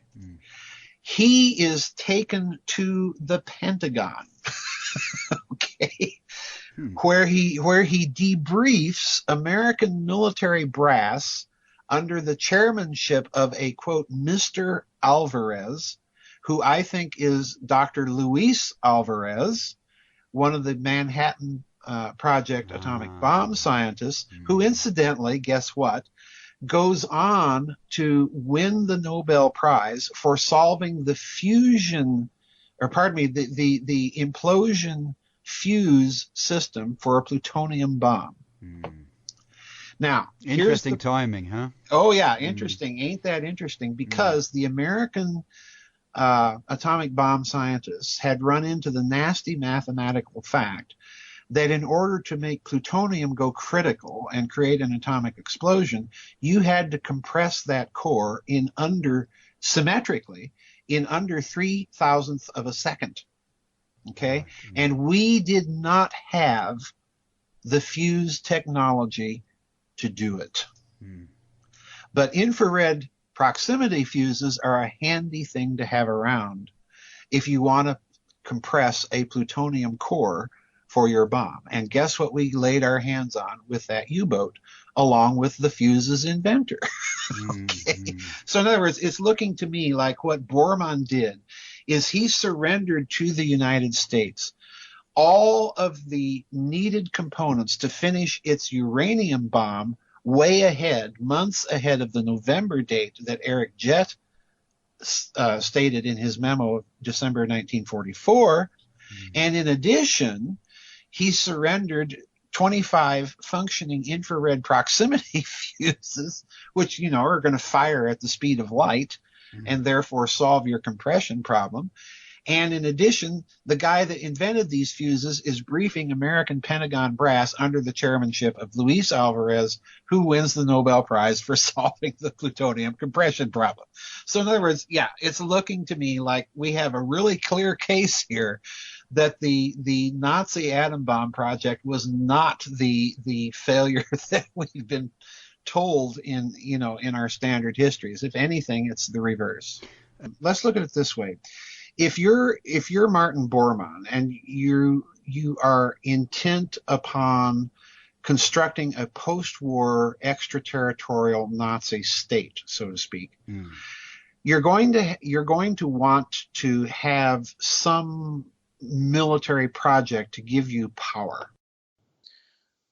I always find it fascinating, Martin, that the change of course of that sub with all this yellow cake enriched uranium encased in gold, plus these lenses, these infrared fine lenses, which were needed to start the plutonium bomb off. Basically, it would have been very difficult for the Hiroshima and Nagasaki bombs to have happened, to have been dropped successfully without the help from the Nazis and from, almost certainly from Bormann specifically, who'd done deals with the Yanks. So I think that's quite, useful to bring up this enormous connection actually between Nazi Germany and the United States. And it's not just this incident. There's actually quite a big track record of it, Martin, isn't there? There is. And I think when you realise that the kind of people that the Nazis were are integrated into the NATO intelligence structure and have been for decades, then things like 9/11 and possible bioweapons, biological warfare. I mean, we haven't mentioned Fort Detrick in Maryland, which, of course, was closed down last year, presumably because it was closed down because something was leaking from it. I've sent you something this morning from the South China Morning Post about their supercomputer in China has picked up COVID-19 deaths in the US from before the Wuhan outbreak and so on. We're dealing with people who are quite capable of killing large numbers of people to get their political ends. They're not necessarily rational. Martin, hang on. If this COVID-19 was hanging around in the United States beforehand, how come it wasn't picked up? And how come it didn't spread? Well, what's being suggested is that it escaped from Fort Detrick, which is, don't forget, Fort Detrick was the source of the anthrax, which killed 6 postal workers and others after 9/11, all traced back to Fort Detrick, the American version of Porton Down, and they tried to dump it on an ex worker there who was a Muslim, and of course it was presented as if it was Muslims attacking. Allah Akbar was put in the envelopes with the anthrax. And it was pretty clear that was carried out from inside the US security forces, that the anthrax did not come from anywhere else. It came from Fort Detrick. Now, that shows you what kind of people these people are. If they're prepared to kill 6 people, they're prepared to kill 6 million, because it's all the same in the end of the day. One thing result of all of this is apparently the Bilderberg conference, which we try and cover every year, the end of May, beginning of June, has been cancelled. So I thought I'd talk to one of the regular attendees at Bilderberg, who's there a bit like I am sometimes, to criticise, really to do a journalistic job, because the mainstream media basically seem to be there just to get photos of the attendees, the rich and powerful, just to peddle those photos around on the picture agencies, and very little actual reporting goes on. But there is, I mean, I doubt if you would go along with this, Martin, but what do you think of the Bilderbergers were very, very pro the EU. They were building the EU as a kind of, a super state, a United States of Europe, and Brexit has kind of put a stop to that. It looks like the Italians also and the Greeks might decide they don't want to continue in the EU. Brexit isn't completely forgotten about, because some are saying that the release of this, if it is a bioweapon as a virus, could be simply the angry elite's response to Brexit. Right, if you're going to do this and you're going to destroy our wonderful project, then have this and see if you like it. Well, I think that's pretty narcissistic on the part of the British. British Brexit is rather minor compared to what's going on. The banking system is collapsing. Chinese economy is on the floor. Brexit is basically a hiccup. It's nothing to do with this. Brexit, the global system has been limping along from crisis to crisis since 2008. Brexit is a part of that crisis, but the enormous importance it's had in British politics, and the rest of the world really doesn't care about it that much, one way or another. Well, it's not as important for people. it's not just British people saying that. It's quite a lot of people around the world, and particularly in Europe, are saying the EU has been dominated by the NATO countries. NATO is the real problem. NATO intelligence services are the ones behind the Bologna bombing, 9/11, and possibly behind this. The EU is simply a committee run by the Americans. So anyway, or the Bilderbergs. But anyway, let's have a listen now to Manfred Petrich to see what he's got to say. This is quite a long interview, so we will, I think, finish when we've heard this. But Manfred had lots to say about lots of things, particularly to do with the economic impact, which he thinks is going to be a complete and utter disaster. There may be a few people cleaning up in the next few weeks, but after that, the economy is going to crash big time. That's his assessment. And he used to work as a financier in Switzerland. That was his job for many decades, his main job. And Manfred is from the All Smoke and Mirrors blog. Hello, my name is Manfred Petrich. I run since 20 years the Alles Schall und Rauch blog. Originally, I'm from Switzerland, but 4 years ago I decided to move to the east, to the Republic of Abkhazia in the Black Sea, and I'm reporting from there today. So what do you make of the very low incidence in Russia of the coronavirus? Well, what they did is they very quickly closed the border, especially to China, and that means that hardly any infections came to Russia. With 143 million people, only very few people are infected and only a few people died. The infection center is mainly in Moscow because that's where people traveled from the outside. And Moscow is kind of locked down now, and people are also at home and can only go shopping for food. This is unprecedented, really, isn't it, to have such an international lockdown in this way? I think some countries are faring better than others. In South Africa, I was seeing that they've banned the sale of alcohol, and actually there are riots, effectively, because people, particularly people who are dependent on alcohol, will go crazy if they can't get what they need. Although alcohol could be a disinfectant, inside and outside.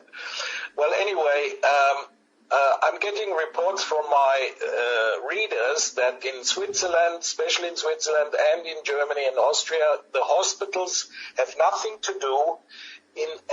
Now in Switzerland, many hospitals have requested Kurzarbeit, which means that they want money from the government because they have no income anymore because there are no patients. All the planned operations have been cancelled and they have nothing to do. They're just standing around. Well, that's incredible. We're supposed to be... I suppose the idea really is to make sure that the medical system is prepared for a massive number of people going in there. But what do you think is behind this? Do you think it's... the main question, which the mainstream media doesn't seem to want to ask, is whether or not this is a man-made virus, whether it's a bioweapon. Well, I definitely think it's a bioweapon because after some scientists have analyzed the genome of the virus, they found out that there is parts of AIDS in there and other virulent viruses, though it looks like it was created in a laboratory. The question is who introduced it? There are more or less three parties that could have done this, either the Americans, the Chinese, and ... Israel. Okay, do you want to run through those three different countries and whether you think, what reasons, we might think that they were behind it? Well, we know that since Trump became president, he started a massive trade war against China because that's what he promised during his election, and we saw all the sanctions and all the import restrictions and raising of the tariffs and everything. So it's an ongoing war now since 3 years. So it could be the Americans, and the Chinese are saying that the virus was introduced in October when in Wuhan the military sport games happened and 300 American soldiers were there. So they're implying that maybe this is how the virus came to Wuhan, through American soldiers who came to the international sport games that were held there in October. That could be one thing.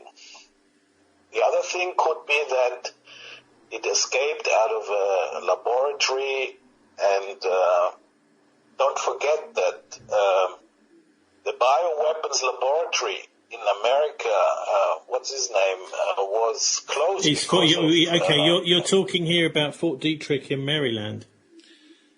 Right. Yeah, Fort Detrick, which is famous for for using the anthrax spores after 9/11 to scare all the people, and that was one of the main reasons that all the police state laws, homeland security laws were introduced by the Congress and everything after 9/11. Okay, so what might be the motives of the United States, China or Israel for releasing this?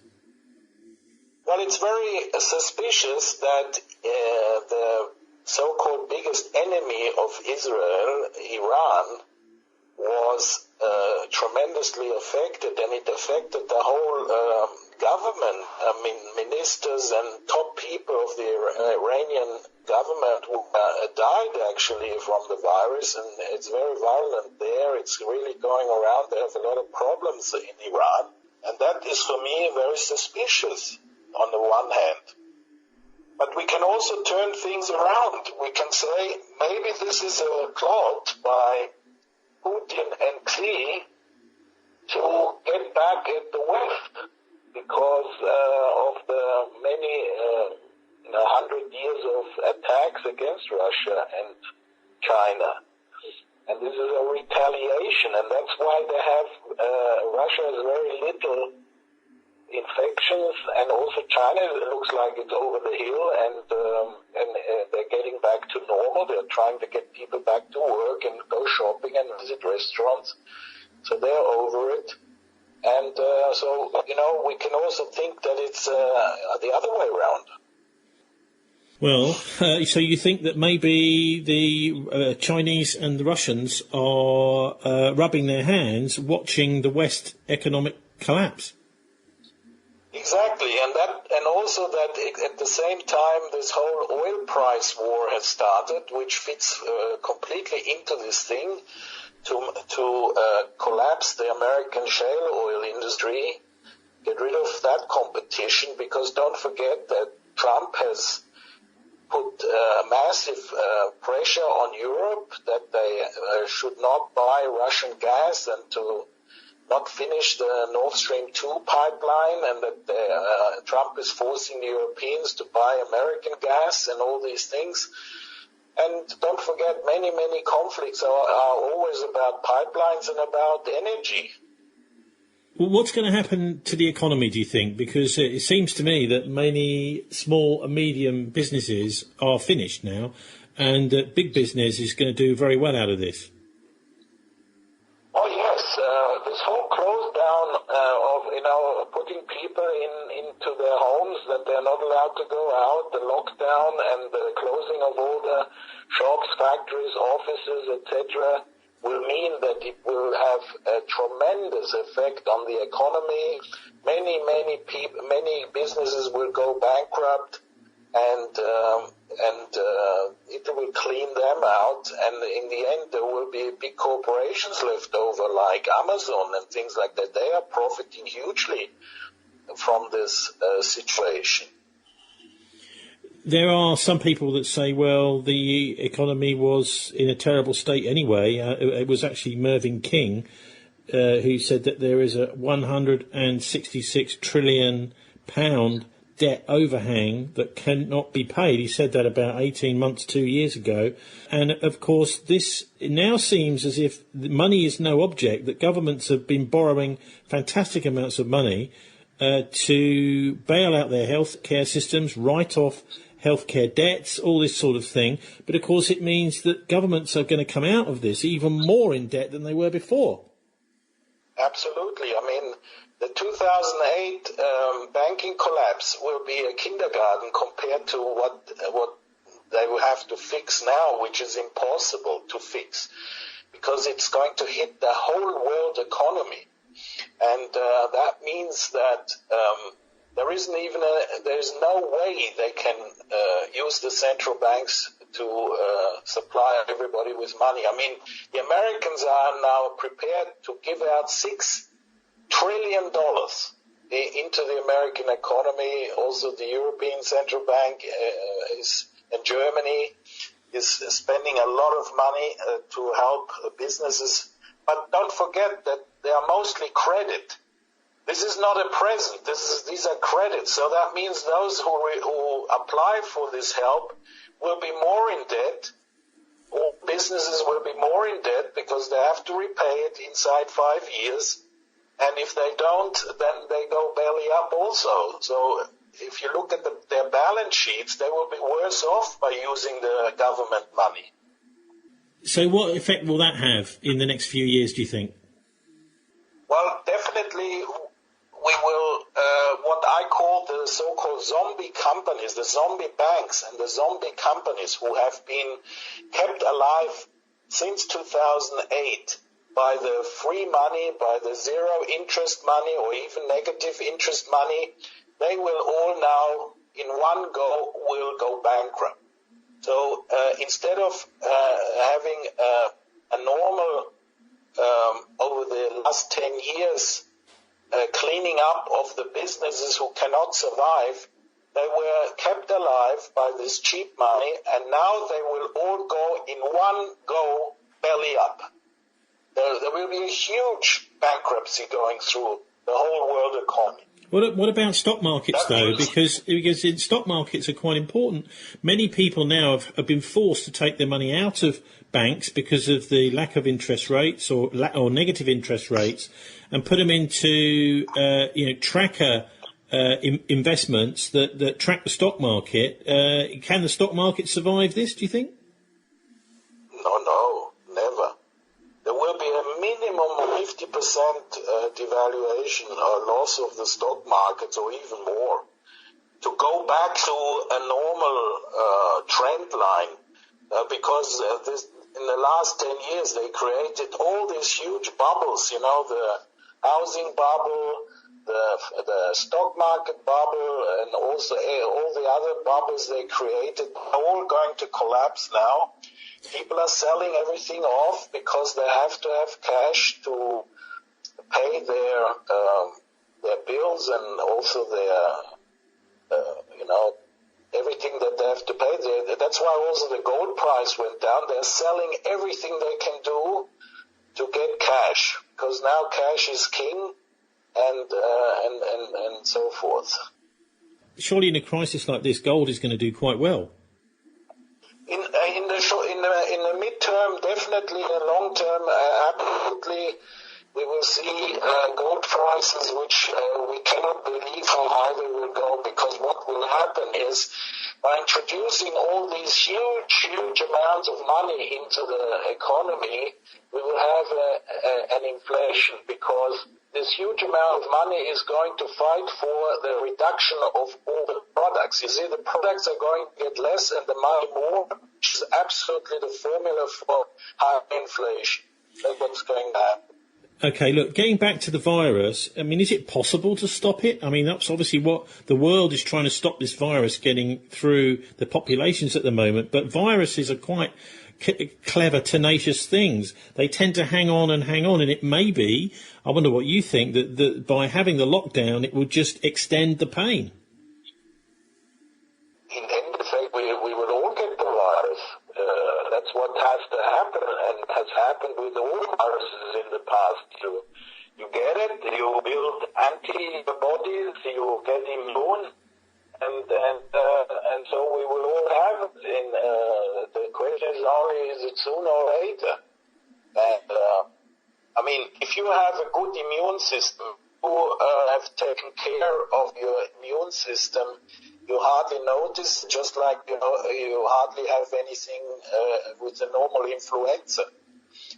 What it does is it attacks and has a big effect on people with preconditions which have lung problems. And that's, by the way, the reason why also Italy and also Tehran in Iran and Wuhan, the people there have been affected so much because they all have very high air pollution. They all have breathing problems, lung problems, and that's where the virus can attack.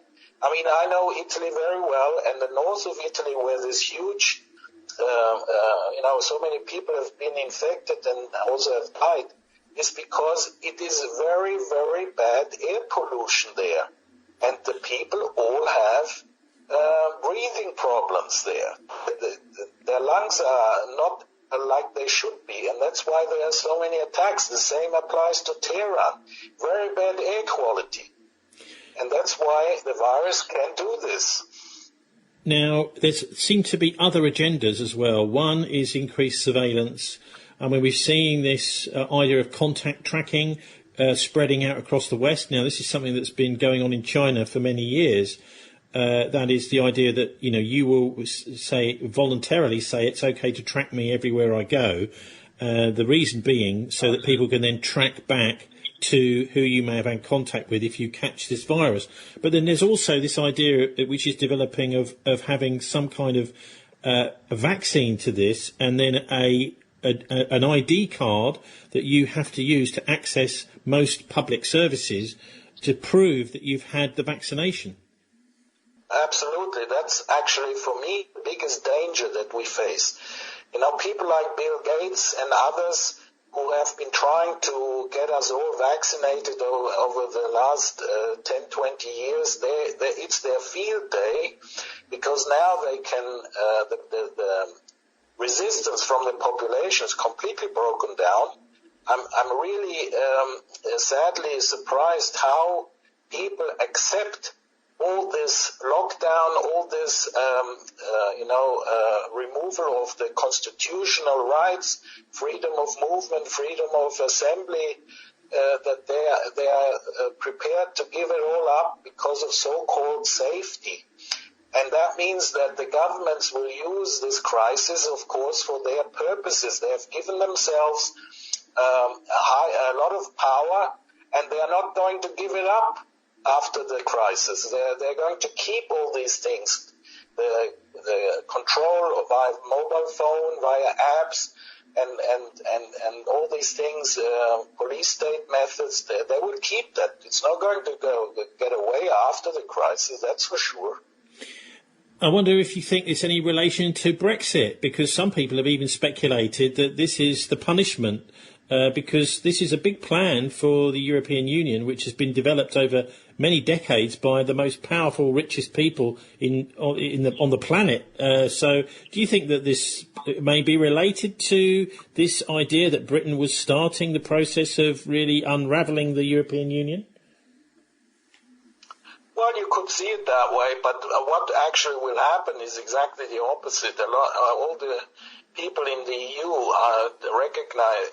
You can see it that all the open border ideology that the EU has been pushing is completely out of the door, and all the countries have closed their borders. They recognize how important it is to have borders and to control the movement. And also Italy is not going to forget who helped them, and that they have been completely dropped by the EU and by the so-called EU family.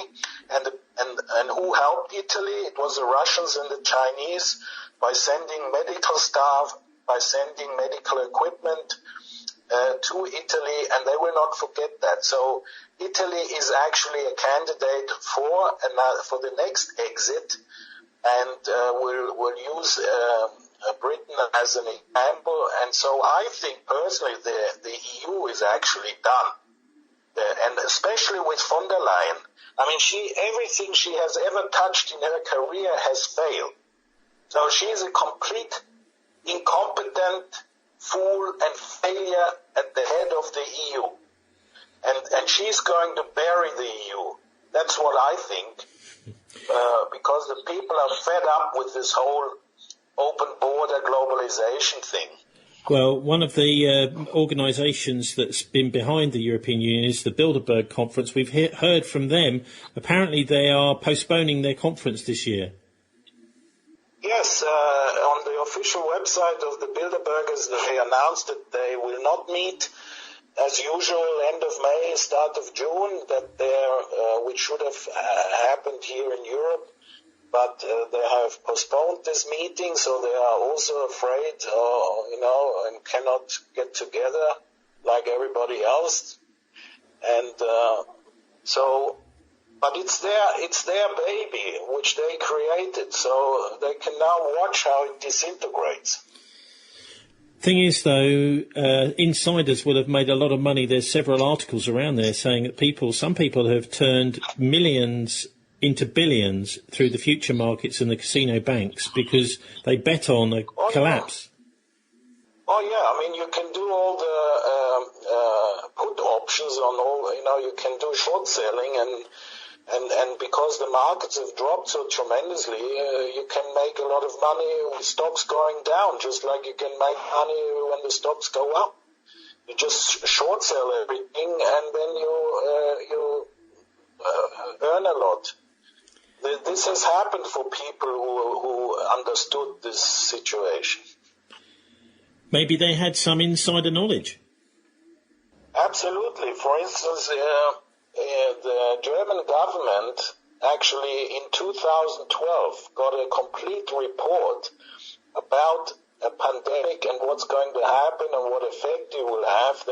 The parliament discussed that back in 2012, so they knew everything already 8 years ago, and so the governments knew what's happening. You see, the problem with the medical system, with the hospital system, is that in the last 10, 15 years, in Switzerland, Germany, Austria, and many other countries in Europe, they all have been streamlined, privatized, put on profit. They reduced the capacity, they reduced the staff. I mean, I know in my canton where I lived, we had before 4 hospitals and they reduced it down to 1. And that's the reason why we have a capacity problem because of a possible wave of infections. And the consequence is that the people have to stay at home. And not that the politicians who introduced this whole privatization and reduction of capacity get blamed. Right. Well, look, you've talked about the idea of more borders, but what about the idea of a global cryptocurrency? This is being talked about now, especially if the traditional system, the petrodollar and the IMF and the Bank for International Settlements, if that starts to fail, maybe a global cryptocurrency will effectively be a world currency and we may see a world government. Absolutely. For instance, your former Prime Minister, what's his name? Gordon Brown. Who sold all Gordon Brown has asked for a world government. A few days ago, last week, he called for a world government, and also Bill Gates is saying this, and many other people want to have a central control. And also, in this latest law that was passed in the American Congress, they had a clause in there to create a so-called Fed account for a digital dollar. That means everybody can open up a digital account at the Fed, and then the dollar will be a digital currency. But that was struck out of this law in the last minute. So, but they are trying to push that, because what they are saying is that cash, banknotes, can infect people, which is of course stupid. But they're using this excuse to get rid of cash, and that's also part of the plan to use the crisis to push through things that they couldn't do before. Okay, Manfred, whereabouts do people find your blog if people want to follow it? Obviously, it's in German, but it's not that difficult to translate it into English. Yes, you just Google Alles, yes, Schall, S-C-H-A-L-L, und U-N-D, Rauch, R-A-U-C-H. It means all smoke and mirrors, and you can just Google it, you will find me. I've got 5,000 articles on my blog. I've got about 100 now about the virus and the whole world government. I predicted in August last year that 2020 will be a financial crash anyway. What I didn't predict is that the virus will be used to will cause this financial crash, but it was ripe anyway this year in 2020 that the whole financial system will collapse. So people should take care of themselves and see how they can save their wealth and take care of that and become self-sufficient as much as possible, because this is only the beginning of the crisis. The big stick will come in the next few months until autumn. That's what will happen. Job losses. I mean, in 2 weeks in America, 10 million people applied for compensation because they lost their jobs. So there's there will be huge unemployment in all the countries because the companies can't work or will go bankrupt. Okay, just give us the all smoke and mirrors address once more, please. Alles, Schall und Rauch is what you enter and you put it in Google and you will find me. Okay, Manfred, thanks very much for joining us. So that's Manfred Petrisch there with a pretty grim outlook, Martin, for the global economy. Also, I suppose we should look at Henry Kissinger, whilst we mentioned Bilderberg there. And Manfred is a big critic of the Bilderbergers, as I am, and have been over the last... I mean, he's been doing it 20 years. I've been doing it about 20 years.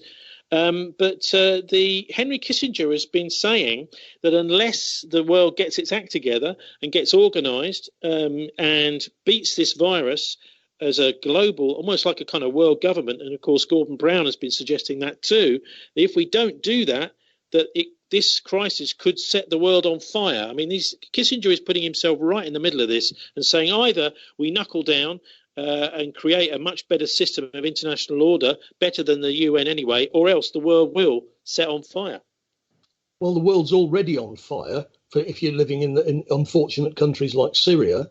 And of course, ultimately, he's saying if you don't get this crisis, if we don't get the outcome of this crisis right, there will be a world war. Effectively, that's what Kissinger is saying. There already is a world war, Tony. There already is one. And the problem is there's going to be some kind of global system at the end of this, a multipolar system, hopefully, where smaller countries and countries other than the dominant Western countries that have run the system for the last 500 years, the British, the Americans, the Dutch and the Germans, for example, have refused any kind of corona bomb to try and help Southern Europe in this situation. But they're printing any amount of money to prop up the German economy, whereas the Greeks have just got to knuckle under and have austerity. So we're dealing with a situation very serious. Kissinger and others behind, they want a global government which is run by them.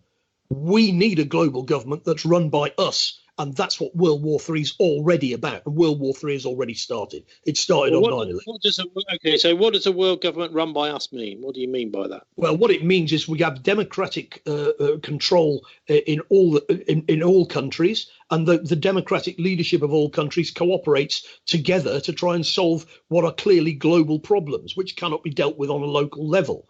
The other alternative is to have a hegemonic power, the United States, the exceptional country, telling everybody else what to do. And that's the choices facing humanity, one or the other. We're not going back to the 19th century where most of the market in Britain, even Britain, which was a globalized economy, a country, most of the goods in Britain were produced in Britain. That is over. It's finished. We're never going back there. So we've got to have some kind of global coordination. The question is, who's going to run it? Do you think one of the big battles involved in all of this crisis is going to be whether or not this Chinese system of surveillance, the ID card thing, comes in Britain? Do you think the British people will stomach that? I think if you've got something, if you've got a definite goal for what you're doing, we had similar kind of controls during World War II, and things were not as they were before the war, and then when the war finished, we gradually released those controls. Same sort of thing in China. China needs to democratize. That's what China needs to do. One of the problems they had at the early stages of this virus was that local officials were trying to cover it up because they felt that if they were honest about it, they'd be punished, and that was wrong. And it caused problems. If they had a more open system, they'd have dealt with it faster.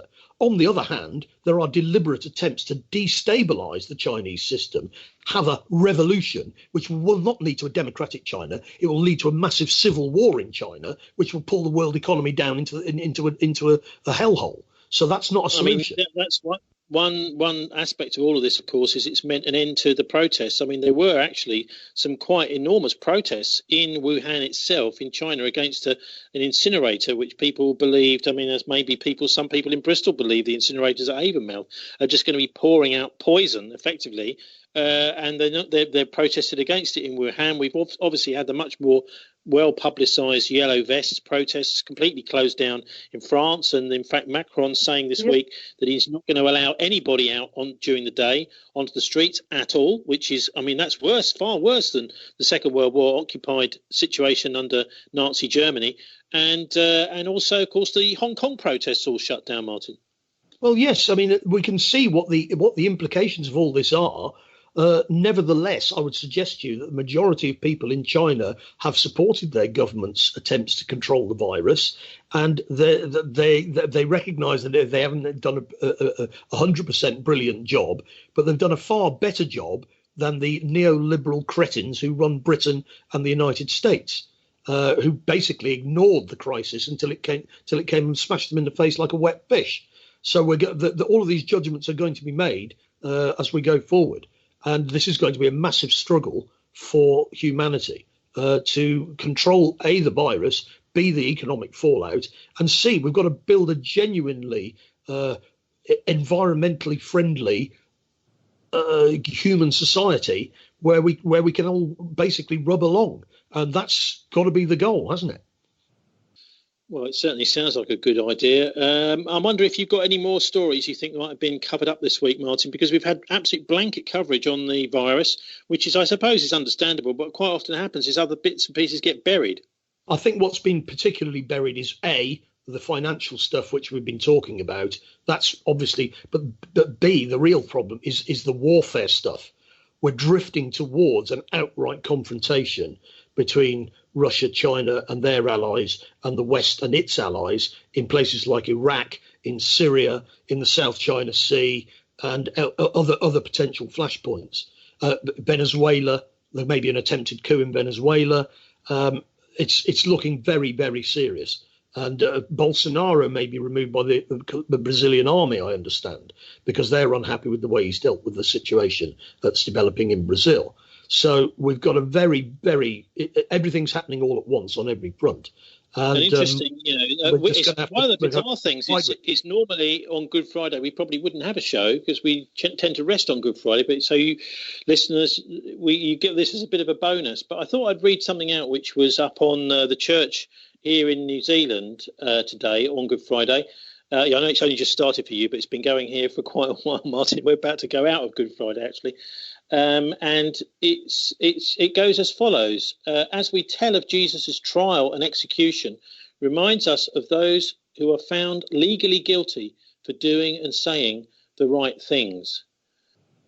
As we look at the cross, it reminds us of the power of empire in any age and reminds us of our duty as people of faith to proclaim a different empire, a different kingdom, a new way of living together. And I think that sort of sums up for me the spirit of what we've been discussing. And also, key, let's maybe finish on what's happened to Julian Assange. When the poor guy, who knows, he may even die of this virus. Is it being properly controlled in our prisons? I'm not sure about that. No, it's not. He's been effectively got a horrendous miscarriage of justice right from the word go, with loads of people who have military interests involved in the trials, and that's been reported in some ways, in small ways on the internet by people like Off Guardian and the Daily Maverick, etc., etc. There are quite a few that have done good stuff on Assange, but none of it reported really, very, very little anyway, by the mainstream press. So maybe I'll just let you finish, Martin, by saying what you think about, this whole idea of injustice fought by Jesus on Good Friday, and today it really effectively by Assange and his followers in London. Well, I mean, the sentiments on the church are excellent, and I thoroughly endorse them, and they can be endorsed by non-Christians or Christians. That's absolutely what we're up against. Julian Assange, the persecution of him, people say it's only one individual, why worry about him? That's because he's like a canary in the mine. If people like him can be silenced, then they can silence anybody. And of course, it's 10 years this week to the day when they released that video of the laughing US military in their helicopter shooting journalists and children in Iraq. That's what we're up against, and let's hope that the people prevail. Martin, they will. Let me tell you, they will. But the thing is, I mean, I think the power elite may take a lot of people down. I think ultimately they can't win, but they will maybe take a lot of people down trying. Well, we mentioned the Nazi influence in the United States earlier. The Nazis didn't ultimately have a rational strategy. The invasion of the Soviet Union was absolutely insane, and it was a gamble way too far, and it ended up with them losing. But the same kind of reckless attitude prevails, I'm afraid. They can't win, but they can stop the rest of us from winning. And it's a sort of dog in the manger approach. If we can't have it, you can't have it. We shall have to see when, as the Chinese say, when the two rice bowls clash, we'll see which one is fuller.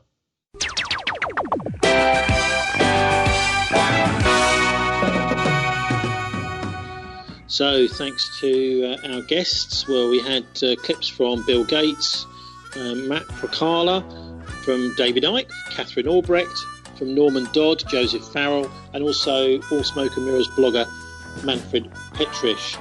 Thanks also to Irish Republican Labour activist you just heard there, Martin Summers, and to studio engineer Dave Bazanko. You can download our MP3s and listen in the car or anywhere you like. You'll find this show's podcast, story links and comment page, and our contact details at thisweek.org.uk.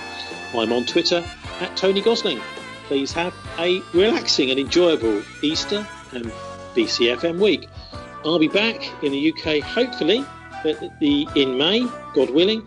Do please join us for the BCfm emergency scheduled dialect politics show, which should go out, we're told, on FM on 10 p.m. on Mondays. God bless, and don't let the banksters get you down.